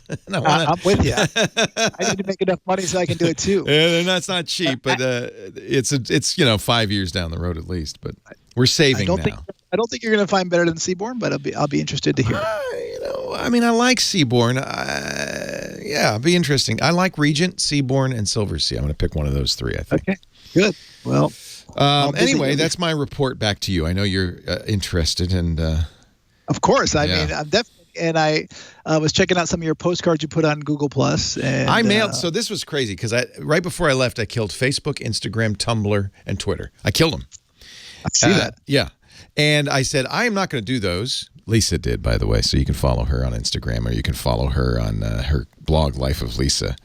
I sent out physical postcards. I love it. Well, you love it because you didn't get them. I was going to say, I didn't get one. There were 17 of them, and my family started complaining about halfway through. They said, okay, Dad, enough for the postcards. But I thought, well, this would be a good discipline. It was good for me, maybe not for the recipients, to pick one picture a day, write up a little, summary of the day, and send it out. And then I am posting it slowly. I'm still a little behind on the blog because I didn't want to scoop the postcards. It takes a while for them to get here. There's still a couple more. I'm sorry. I'm sorry, family. Did you use, by the way? I'm sorry. PhotoCard, which is an iOS app, which I really like. He prints them in Palo Alto. So I'm going to make that my website. My app of the week. PhotoCard is a really great app. It costs about $1.50 to print these. You do get to make your own stamp. which is kind of cool. So I had a picture, but I also was able to put another picture on the stamp. He's got stickers and stuff. But there's one downside, which is Bill, who does this, Bill Atkinson, the Apple legend who does this app, only prints twice a week now on Mondays and Thursdays. So that was another reason my family hated me, because they would get 3 or 4 on the same time. Right. So. Oh, good. Actually, my cousin Artie was just talking about this. So these are laminated. They're 5x7. They're big. I think it's kind of a keepsake for me. Next time I won't send as many. I'm sorry, family. And it's $1.50, including the postage. Including postage, yeah. That's a bargain. I know. A bargain. And Bill takes a lot of pains to print these out and make sure they look good, and he's really great. So this was a fun thing for me to do. Yeah, I love it. Yeah. I used to send when my grandmothers were alive. I used to send them postcards when I would travel, and my mom's best friends. And it's kind of fun, but this way you don't have to buy the card, find the stamps, mail it, and have them arrive 3 weeks later. It's a little bit easier. You just do a photo card. It's an iOS app. So yeah, I'll make that my app and your app. Do you have a site for us? Well, I do like I also do miss local stamps, though. I hate waiting in line, that's what you miss. But you really do. Yeah, like if you're stamped. Yes, I agree, and that is. I should point out that is something you lose when you don't do it. And I wasn't going to make this my app today, but we can. I was going to do it for the future. But, okay. Well, if you have a different one, research. Actually, this one is what I was just in Barbados, and there was a storm coming. And so everyone was talking about it. So there was someone there from Miami, and they're like, "You need to download this app. It's called the Max Tracker." And it's by. I think we're all going to need this app sometime soon. Okay. Yeah. So and I just looked at it. It is. I downloaded it. I used it while I was in Barbados, and I kept following Kirk, which was brewing. It's free. It's on iOS and Android. It's has huge ratings, like 4.8 out of I don't know how many. From a local Miami TV station. Exactly. WPLG. Oh, that's nice. I guess it's alleged Max Mayfield. He's a former director of the National Hurricane Center. So his team, actually, a meteorologist now, I don't know if he's still around. I haven't figured that part out yet. But you open up the app. Johnny, we're out of time. I've used up all your time. My gosh. JohnnyJett.com. Go there. He'll be an article about that, and we'll do your website next week. And have some safe travels, Johnny, and we'll see you next time. Leo Laporte, the tech guy. I'm sorry, Johnny. All right. That's right. Sorry. I like hearing your stories. And yeah, I like Seaborn, but you nailed it when you said they've maximized. You can tell it's maximized. For instance, there were a number of times in the restaurants we would just never get water, or we waited twice for an hour for a meal. And it's because when a restaurant gets busy, they haven't figured out a way to staff it appropriately. So if it's busier than they expect, the service just disappears. And it's not that these people weren't really great, hardworking, best staff I've ever seen on a boat, but there weren't enough of them in sometimes. And so the food was pretty good, sometimes spectacular. It was inconsistent. Sometimes not great, but I had some amazing meals. We ate at the Thomas Keller Grill. We figured out a hack to get in there. You're supposed to go once a trip. We went 7 times. Oh my gosh. So what different names or what? Yeah, we pretended we were different people. I would look on the reservation and say, I'm that guy. No. The hack involves, first of all, for some reason, all the restaurants on the boat open at 6:45, 7:30, whatever. It opens at 6. So there's nobody wants to eat at 6 apparently. I like to eat at 6. So if you go there right when it opens, there's often room. And then I slipped Jennifer, the maitre d'. I'm not going to get her in trouble, but I slipped her a little something. And boy, we were able to get there pretty much. You just got her in trouble. I hope they're not listening. No. You're allowed to tip. They don't require tips. It's funny when you try to tip them, they go no. And then you go yes, and they go okay. And they still have the Colonnade restaurant. The Colonnade I love. That's the pool. That's the my favorite one in the back restaurant of the in the boat. world. Yeah, I love the Colonnade. The food was less good there, and the service was less good there. But the views are just spectacular. Beautiful view. We ate there all the time on the Odyssey. I feel like Seaborn is You hit the nail on the head. They're maximizing. Right. And by the way, it wasn't just. I'm not speaking about just Seaborn. Everybody. And neither was he. He was actually talking about everybody. No, you think about it. When they get these smaller ships, the profit comes in upsell. It comes in. There's, they really have to be very careful to make money on these things. It's the same thing with the airlines. That's why why American made their bathroom so small on the 737 Max. Yep. And to squeeze another row in. Exactly. And so it's computers. You can thank computers for this because they've figured out how to maximize. So I want to go. We're going to go on an older Silver Sea boat next year to the Middle East, to the Holy Land, and it's the one that they split in half and stretched. Yep. I actually saw that video. Yeah, I did too, and I feel like Silver Sea is one of the last ones that's still, maybe Cunard. I haven't gone on Cunard yet either, but I like the older style. I like the service. I like good food. I don't know.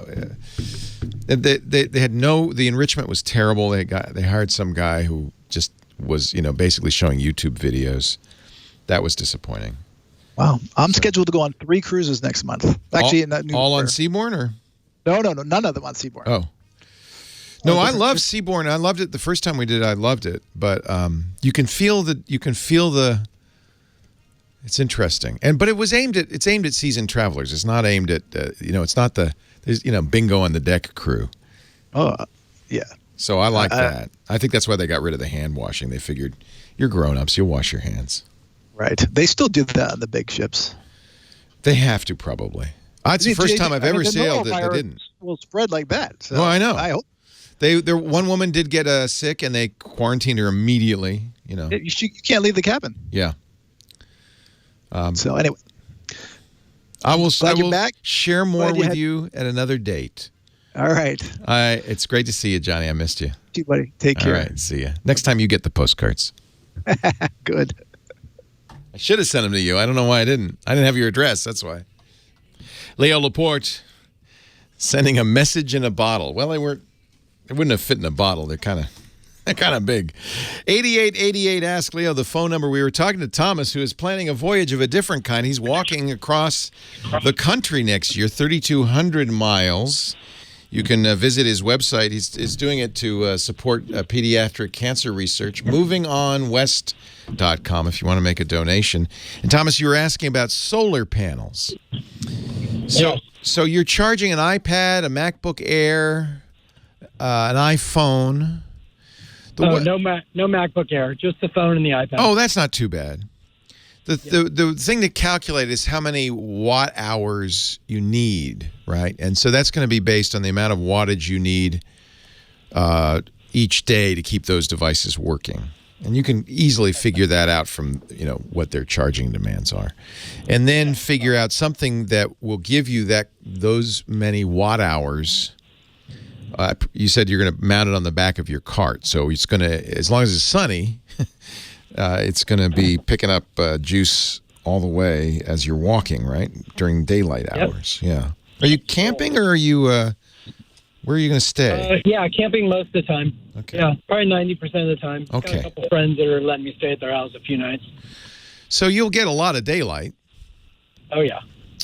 I don't have a lot of experience with this particular thing, but I do know there's a company that specifically focuses on mobile solar panels, and I've used their products and I like them a lot, called GoalZero, GoalZero.com. They make, for instance, for $250, this actually looks like probably what you want. They call it the Boulder 100 solar panel. They call it semi-portable, but what it is basically, you would mount it on your cart, and it generates, it's 100 watts. So what unfortunately often happens with solar panels is people expect they're going to get more juice out of them than not. You see a lot. GoalZero sells them, little solar panels for phones. What they don't say is, well, you have to leave this in the sun for 4 days to charge your phone once. So you're going to really have to do the calculation of how much wattage do I need, and they make 50, 100s, and 200 solar panels. So they, depending on how much wattage you need, and that will be directly related to how big the panel is. So you're also limited by the size of the panel you can use. Okay. Obviously, you don't want to tow something that's, as big as a car behind you. Right. But I think these Goal Zeros are good. And don't forget, not just a panel, you need a battery to attach to it. They sell those as well. So basically what happens is the panel is charging up that battery, and then at night you use that battery to charge your devices. Okay. Well, Leo, I appreciate it. And I got to say real quick that since I came on your show a second ago, 10 or 12 of your listeners have already donated. Thank you, everybody. Thank you. That's really great. That's really great. Well, I want to hear from you again, Thomas, when you're getting ready to go, and then if we can, maybe once or twice during the trip. I'd love to hear, maybe more. I'd love to hear from you. Yeah. What fun. I'll do that. Good luck. Thank you, Leo. He's bringing his German Shepherd Wink. If you go to the website, it's a great story. MovingOnWest.com. What a great idea. Good thing to have something to do in the second half of your life, isn't it? Besides just sitting on your duff. That's my goal. 8888, ask Leo. I'm lazy. I'm basically lazy. Bernie, West LA. Hi, Bernie. Hello, sir. I have a question about my wonderful iPhone SE. SE. I remember those days. Well, it's 16 months old or so. Absolutely love it. I'm worried that they're going to not come out with the SE2. I don't think they are. If they were, they would have announced it, I believe. Well, that's my understanding. Yeah. And my question to you is, two questions. How long do you think they'll continue to support it with upgrades? And second, my battery capacity is at 89% currently. Nice. That's very good. Good. Would you recommend me buying I can still buy an SE2 at Verizon store with 128 gigabytes and just put it in my drawer and wait for this to die? Would you? Well, if you really love it that much, 89% is pretty good for a year and a half. That means you probably got another 3 or 4 years before that battery is unusable. And they do offer battery replacement, remember. So I don't think it's probably a good idea. I wouldn't buy another SE. I mean, you really love it. I've mentioned before, I have a friend, Steve Gibson. When he finds a product he really likes, he buys 10 of them and puts it in the freezer. That keeps the battery in better shape. But the problem is he has in his freezers things like the Palm Pilot. Right? I mean, come on, Steve. I asked him, you still got the Palm Pilot in the freezer? He said, yeah. He's never going to use that. So you can really go a little crazy with that, okay? You can go a little too far. I don't think you need to buy an SE. The SE was basically... the guts of it, I think, are an iPhone. I'm trying to remember. I think it's an iPhone 6. So as long as Apple continues to support the iPhone 6, which I would expect them to do at least a couple more years, you'll be able to get operating system and security updates and so forth. And if they don't continue to support it, I can still use the phone. Yeah, it's not going to break the phone. You just won't get updates, and that's not necessarily a bad thing. It looks like what Apple's doing is they continued the 7. And I think that's basically their new SE is the iPhone 7. They continue to sell 2-year-old 7, 1-year-old 8, 1-year-old 10, and the brand new 10S and 10S Max. And next month, and this might be the one to look at for you in a year or two, the iPhone 10R. The one thing that's happening that is maybe relevant to this is the operating system and the user interface are changing. They're getting rid of Touch ID. They don't have a home button anymore. They've got this new user interface that involves a lot of swiping. All of that is clearly the future for Apple's iPhones. And at some point, to keep up with the Joneses, you're going to want a phone that does all that because a lot of things will start to rely on it. Not yet. Like Not yet. Yeah, the SE is really small. They make a 4.7-inch iPhone 7. That's about the same size. Right. So I think that's what they decided is, instead of selling this kind of outlier SE, we're just going to keep the 2-year-old phone on the sales site. And we'll keep doing, I bet you they keep doing that. So next year they discontinue the 7, but they'll still have the 8. Right. And that seems a sensible way to go. That way there's a good price range for people. The iPhone 7 4.7 inches, $450. That's what the SE was, right? Actually, it's a little less. Yeah. So I think that's what's happening.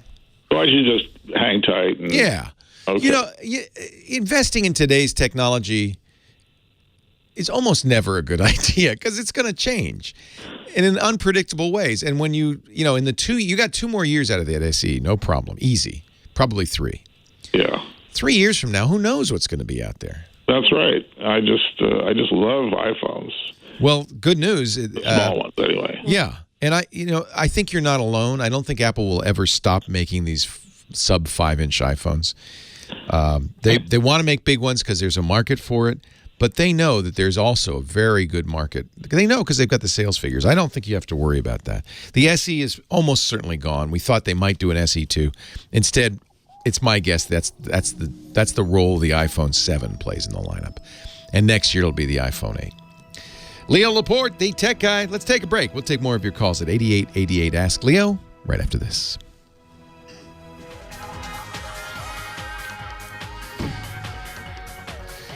Well, hey, how are you today? Leo Laporte here, the tech guy. Time to talk computers, the internet, home theater, digital photography. We've got smartphones. We've got smartwatches. Yeah, I have the new Apple Watch. Like it a lot. By the way, if you've avoided getting an Apple Watch, this Series 4, the most recent, which is actually the 5th. Unfortunately, I'm unable to perform that task. Yes, I know. I didn't say Siri. I said series, but okay. This new Series 4 is actually significantly improved, I think. I've become a regular devotee, a daily wearer of the Apple Watch. I never thought that would be the case. I mean, I've always had one just so I could talk about them. But I really like it for exercise, for keeping track of your day. They have 12 gigabytes of storage now in here. So you can put an audiobook in there. You can put your music playlists in there and listen without headphones.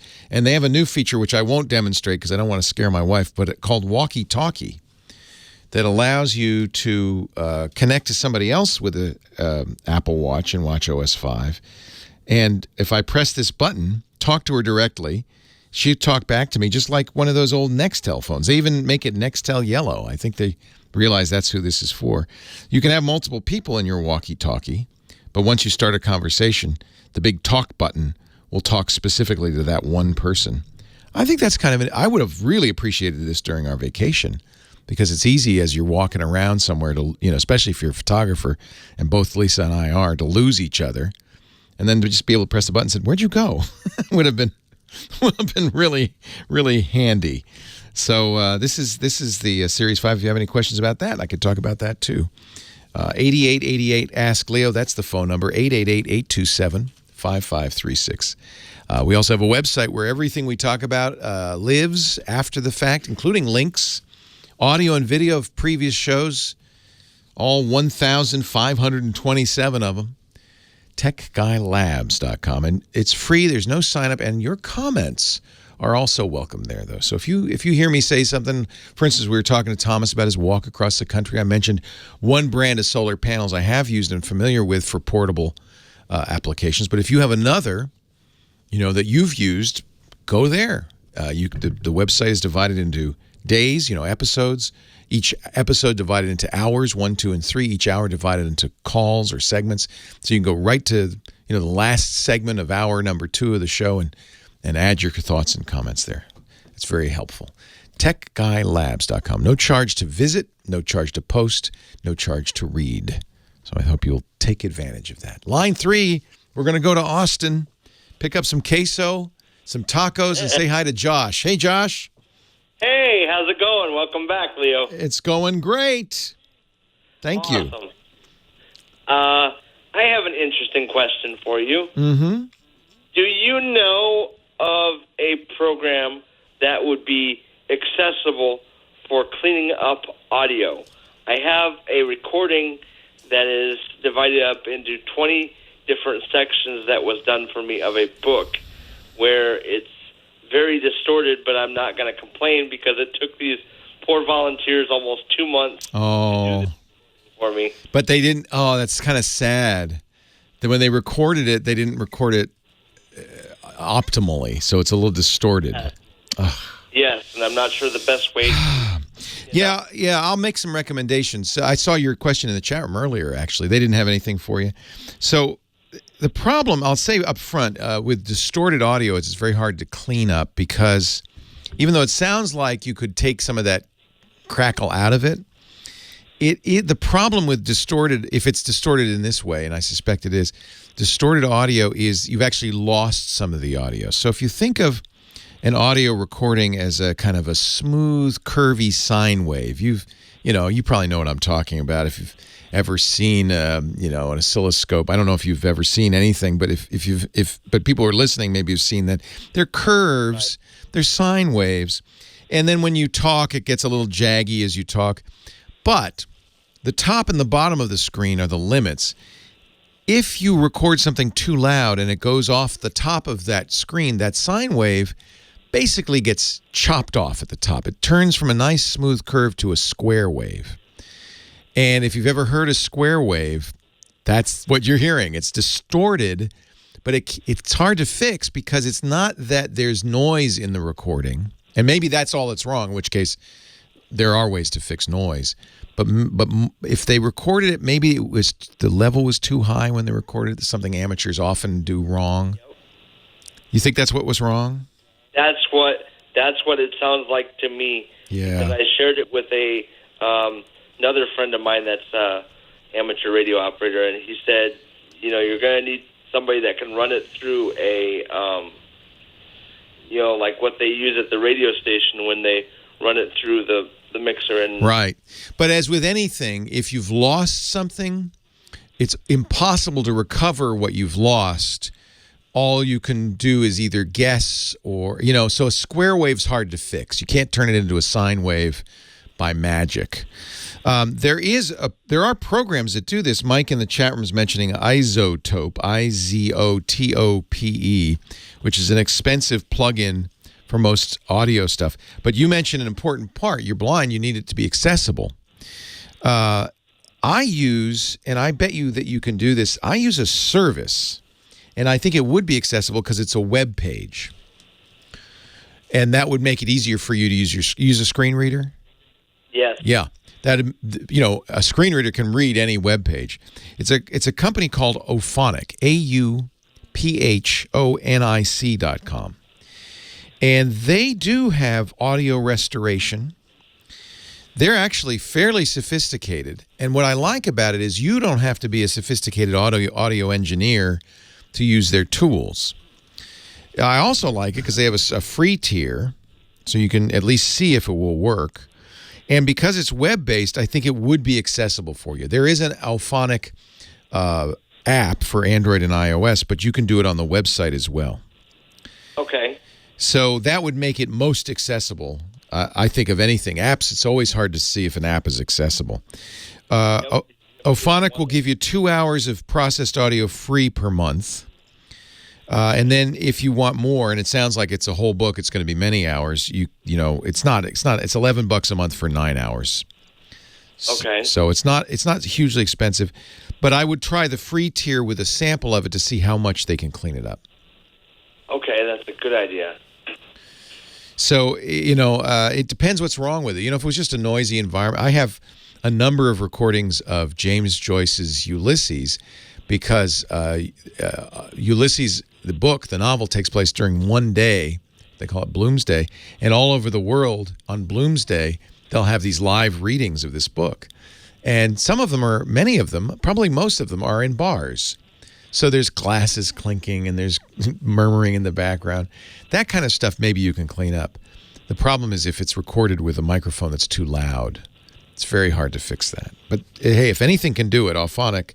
Isotope would be if you had unlimited funds and the problem with it is you then have to buy Isotope to work with an audio. Well, let me ask Mike. Mike, can you use Isotope standalone or do you have to use it as a plug-in to an existing audio editor? My guess is that you use it as a plug-in, which means you'd need to buy something like Adobe's Audition in addition. And so now we're talking hundreds and hundreds of dollars.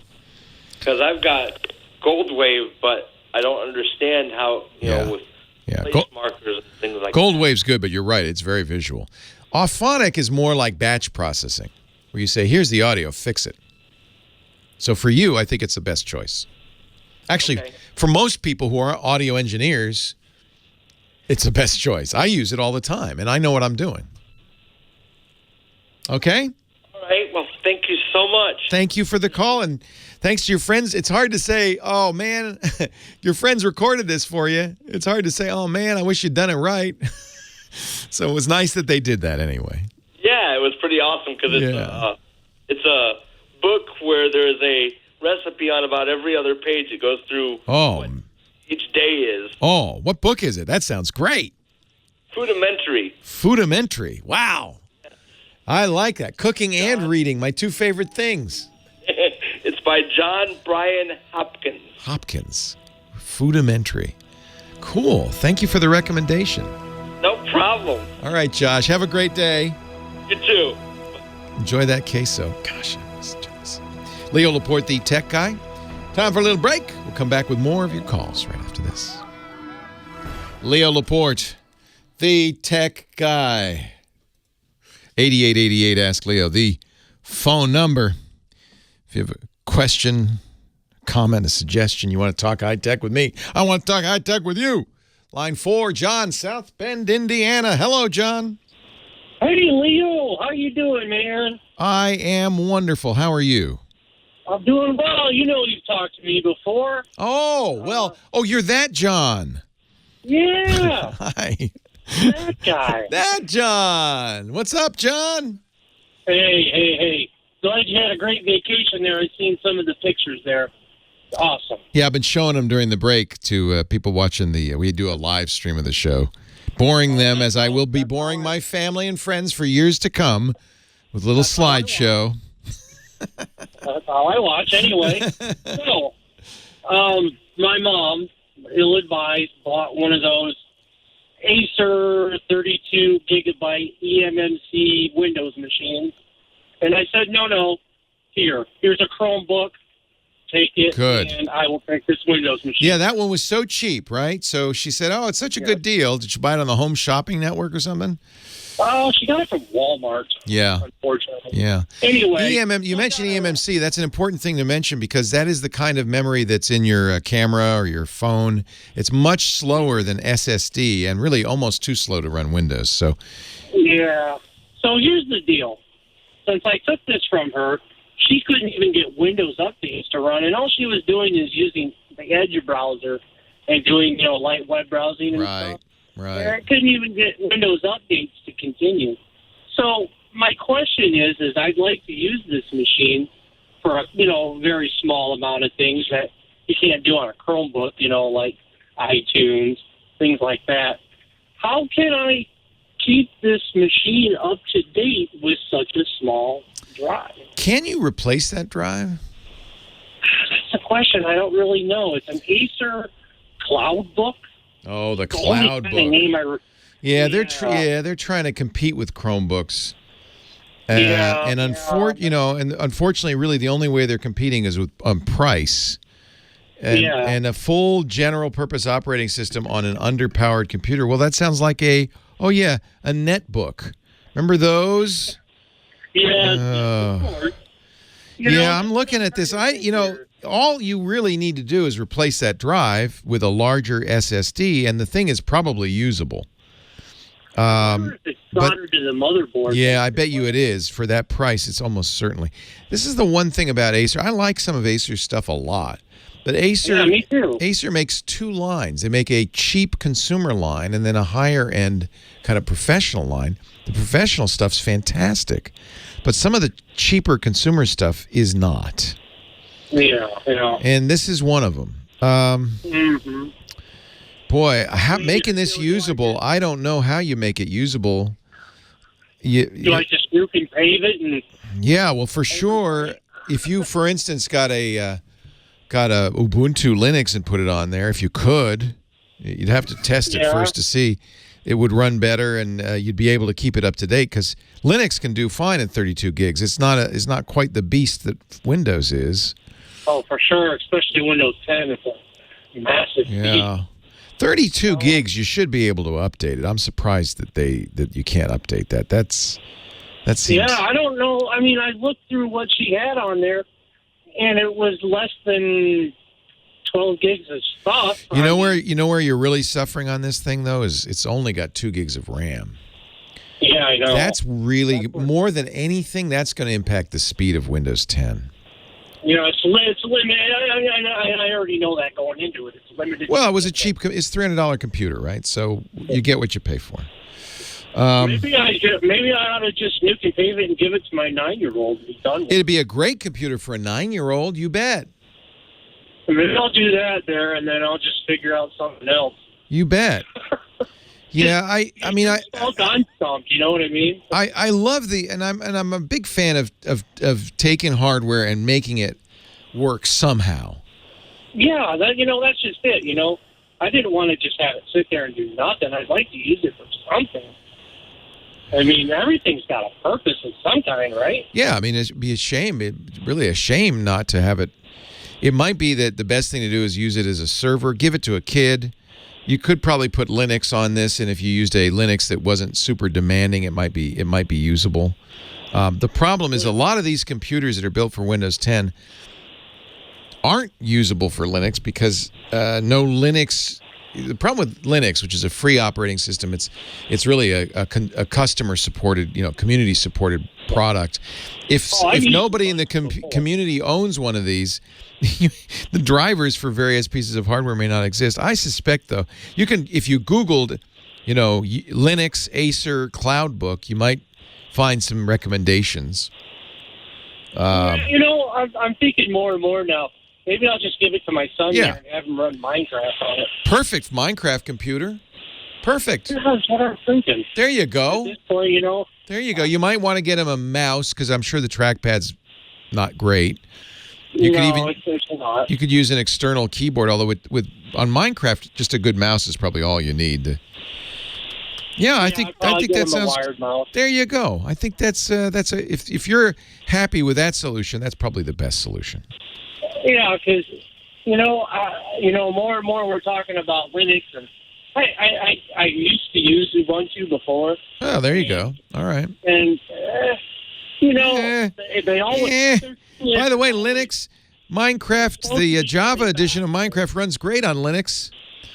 Yeah. Can't run Bedrock, but the Minecraft Java is fine. I don't know. I can't tell you what to do, but it is going to be challenging to make this any better. Because you're right. In order to save money, they solder everything in. Leo Laporte, the tech guy.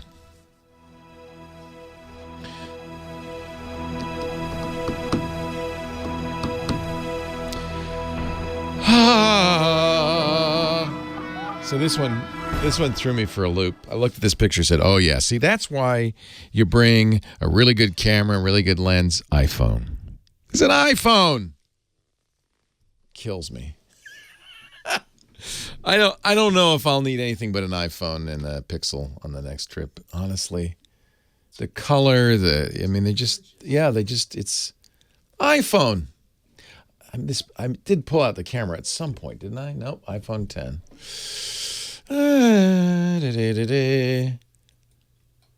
Yeah. Let's see, is that iPhone? iPhone. Leo Laporte, the tech guy. 8888 Ask Leo.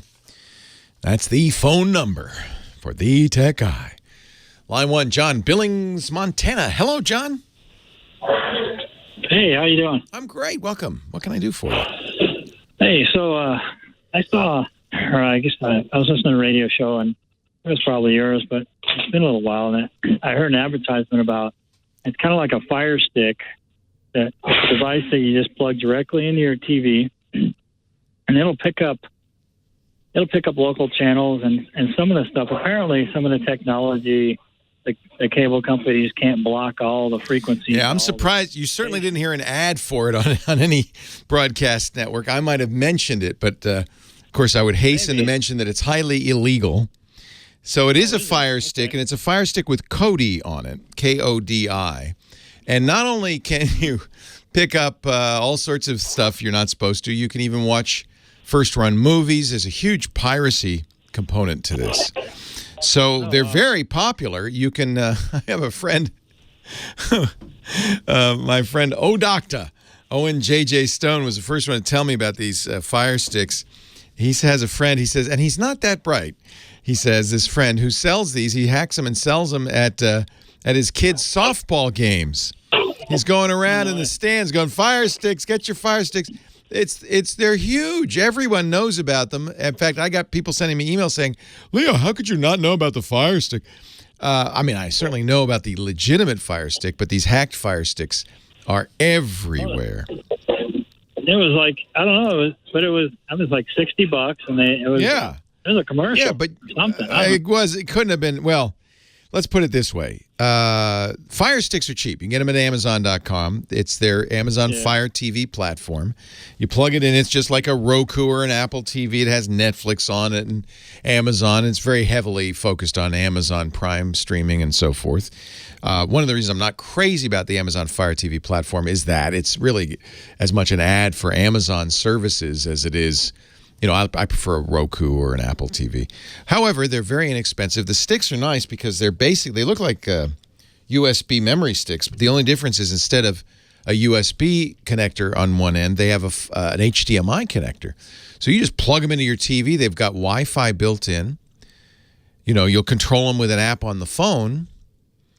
And it's a great way to internet connect your television. But what people quickly discovered, and I'm kind of surprised Amazon's done nothing. Well, am I surprised or not? I don't know. Amazon's done nothing about this because they could easily nip this in the bud, is people put Kodi on there, which is, by the way, Kodi is not illegal in any way. It's a legitimate project. It's the rebranding of the old XBMC project, which itself was an attempt to do an open source version of Microsoft's Xbox Media Center. That's where the XBMC comes from. They renamed it Kodi. It has a lot of plugins. It's a nice platform for watching streaming TV. The problem really isn't Kodi itself, but the plugins that have been developed for it that do piratey things. Most television stations do not. Well, some are on. So the stuff that's legit. And you'll see ads for them. Satellite TV, watch hundreds of stations, sports, everything. And then you get it or you subscribe to it. Just search for satellite, free satellite TV on the internet. You'll find many of these. The problem is there are a lot of TV stations that stream free live content, but they're mostly not in the U.S. There are a lot of sporting events streamed live, but it's mostly not NBA, NHL, NFL, or Major League Baseball. A lot of it is, Croatian Soccer League play, which, not to knock that. That's very entertaining. It just may not be what you think you're getting when you look at this and they say hundreds of sports stations. It's not the big sports you might be thinking. Let's put it that way. But if you like curling, and who doesn't, or field hockey, these would be great choices for you. So maybe misadvertised, but a legitimate form of this, which picks up streams from a variety of global, because there are a lot of global streams. There's thousands of them, just like there's global radio, right?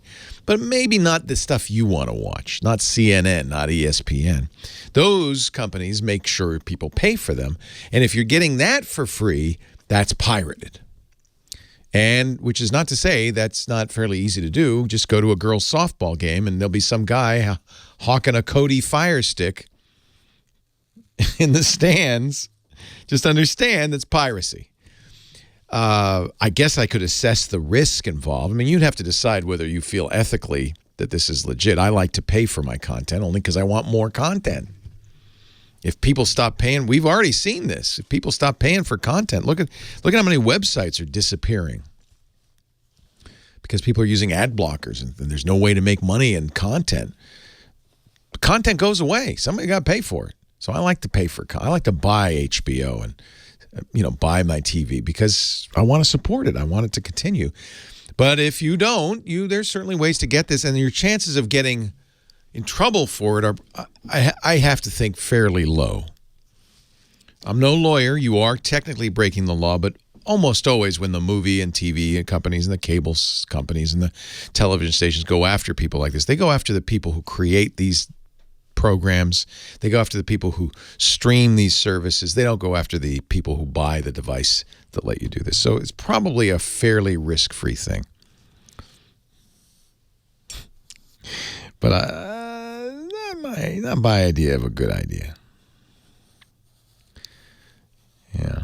And as far as where to get one, well, I'll leave that to you, but I would imagine places like eBay would have many of them for sale. Or because, go to a local girls' softball game.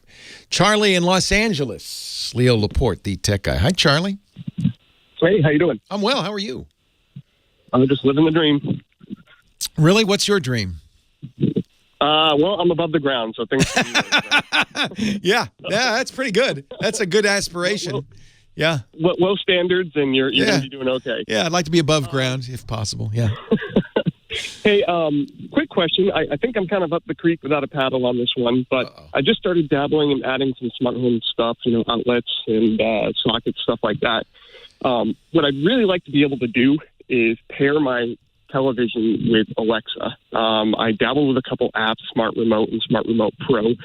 And all of that worked fine. It's an older TV. It's an old C-Series, I think, from 2011, so it still works great, but it's just when the smart TV function started coming out, and it's a wired LAN, not a wireless. Yeah. And I think that's the real issue. So, couple of ways that I would look. First of all, one I bought recently, which is the new Amazon Fire TV Cube, which has Echo built in because it's from Amazon, and that can control a lot of devices. It comes with an IR blaster. It even can control some cable boxes and things like that. May not be able to control your TV. Yeah, the app I found, it was a bit wonky to program, but I eventually got it to work. So this is hard. Alexa, this is hardware. When the TV turns off, that IR blaster loses the connection. Yeah. And so I can't say, Alexa, turn TV on. Because, okay. So Fire TV would be one thing. The one that's going to be the most flexible, and it's only $100. It's called the Logitech Harmony Hub. And it has its own app. It does work with Amazon's Echo, which is nice. It's not an Echo device, but it will work with your Echo. You can get a hub connection to the hub to Echo. And the hub is basically just a little dome that is much like the Fire TV Cube. It's an infrared blaster. And I found I could put the hub even in my TV cabinet. It would reach everything. Your issue, I understand completely, and this is not uncommon, with TVs that don't have discrete on and off switches, but just toggles, it's sometimes a little challenging to get them to be the right state. Harmony's done the best job of anybody, though.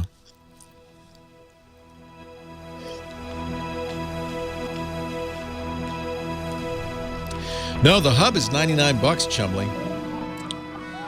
That's one of the reasons I don't hesitate to recommend it, because you can try it cheaply and see if you like it. Leah, you look great. Oh, I didn't gain any weight. Lisa lost 2 pounds. What? Yeah, the food was that bad. No. Oh my God. The food was good.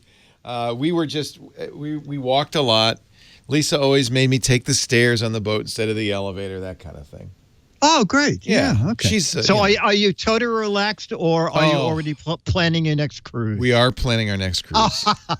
Okay. But not for a year. So. Oh, not for a year. Oh, okay. I won't be leaving for a year.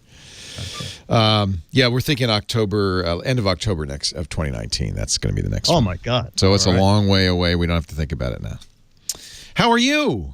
I'm good. You got my postcard? Yes. No, I didn't get the postcard. Oh. But I got the picture. You got the picture. Oh, the picture. This was so weird. This is in And Elba. my guess, did you get what my guess was? You said, what the heck is it? Yeah. Go ahead. Let me show it. You can tell me what it is. Okay.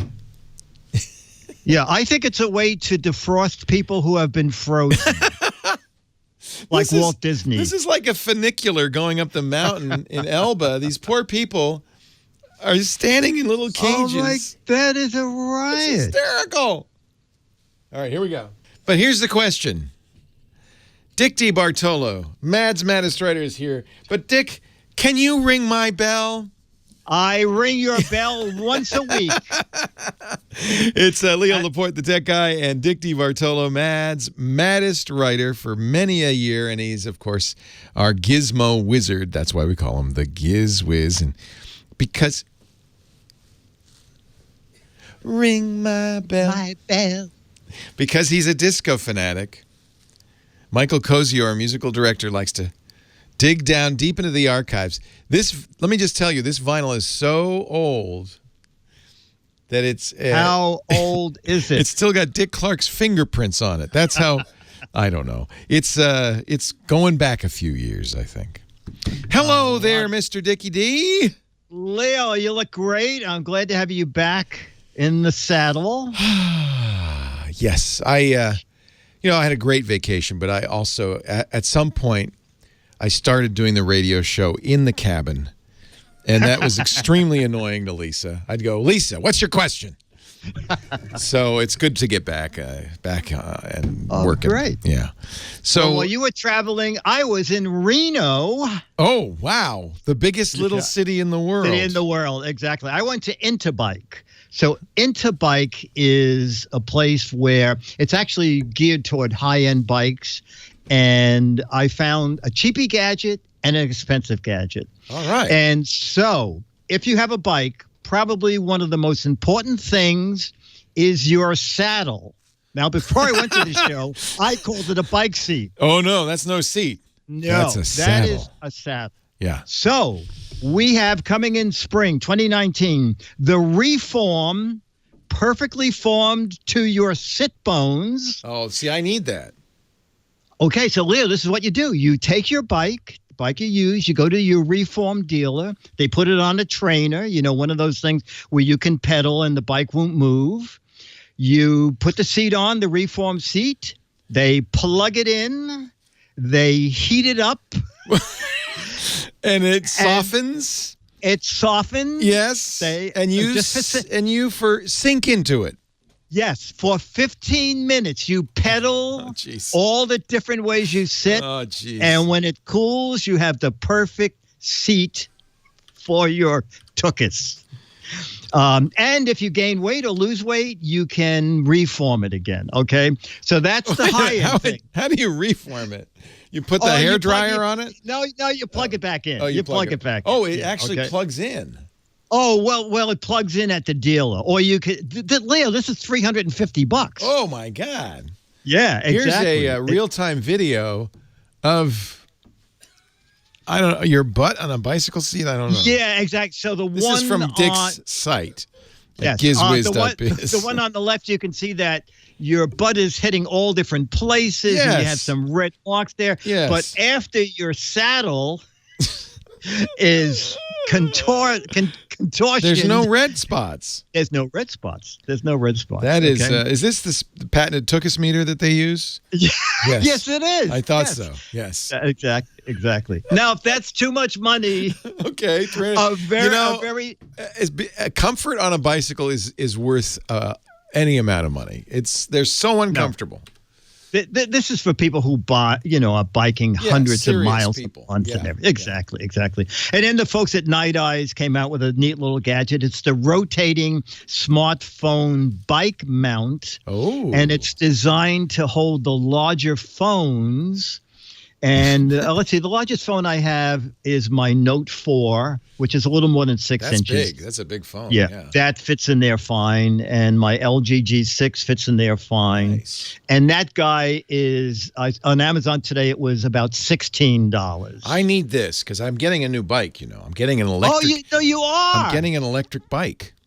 Oh, my gosh. Okay, then the Raptor is WRAPTOR. TOR. Yeah. Raptor. Wrap exactly. Around your bicycle. Exactly. Well, $16 you can. I think it was $16.05. Right. Okay. Well, maybe you'll want your butt contoured. I might. Form bike. Yeah. See. Yeah.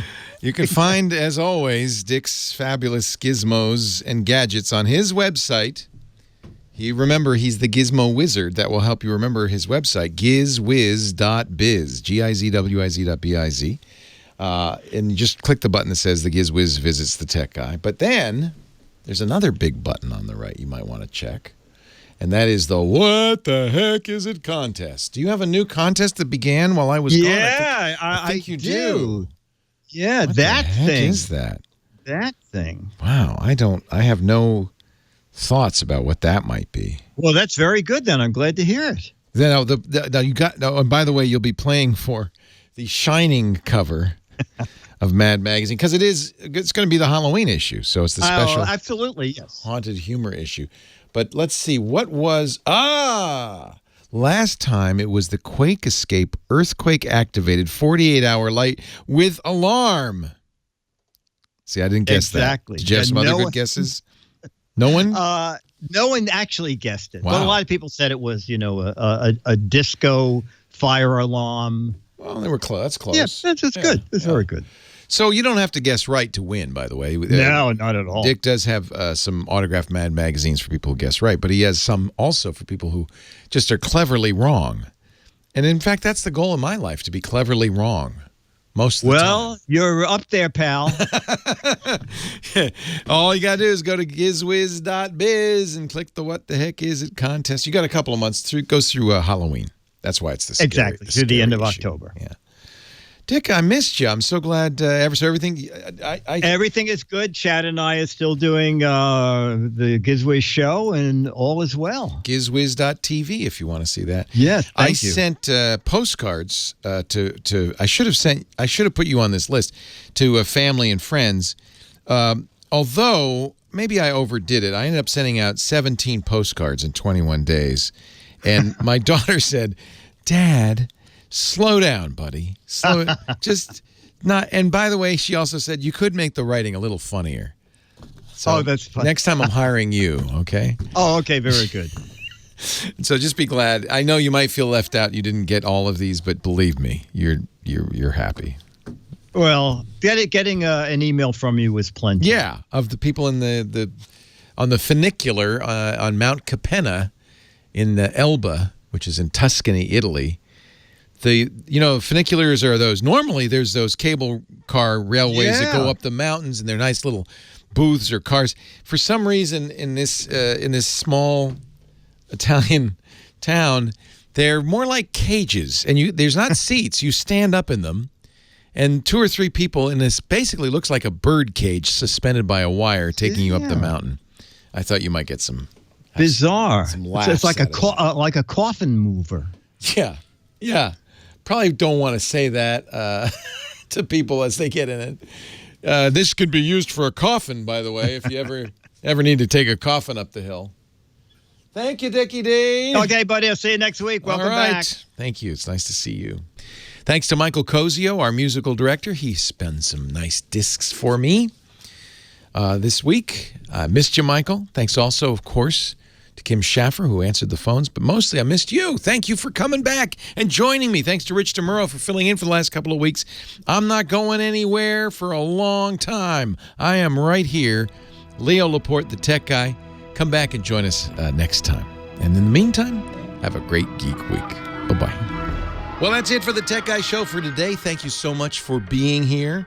And don't forget, TWIT, T-W-I-T. It stands for This Week in Tech, and you'll find it at twit.tv, including the podcasts for this show. We talk about Windows on Windows Weekly, Macintosh on Mac Break Weekly, iPads, iPhones, Apple Watches on iOS Today, security on Security Now. I mean, I can go on and on and on. And, of course, the big show every Sunday afternoon, This Week in Tech. You'll find it all at twit.tv. And I'll be back next week with another great Tech Guys show. Thanks for joining me. We'll see you next time.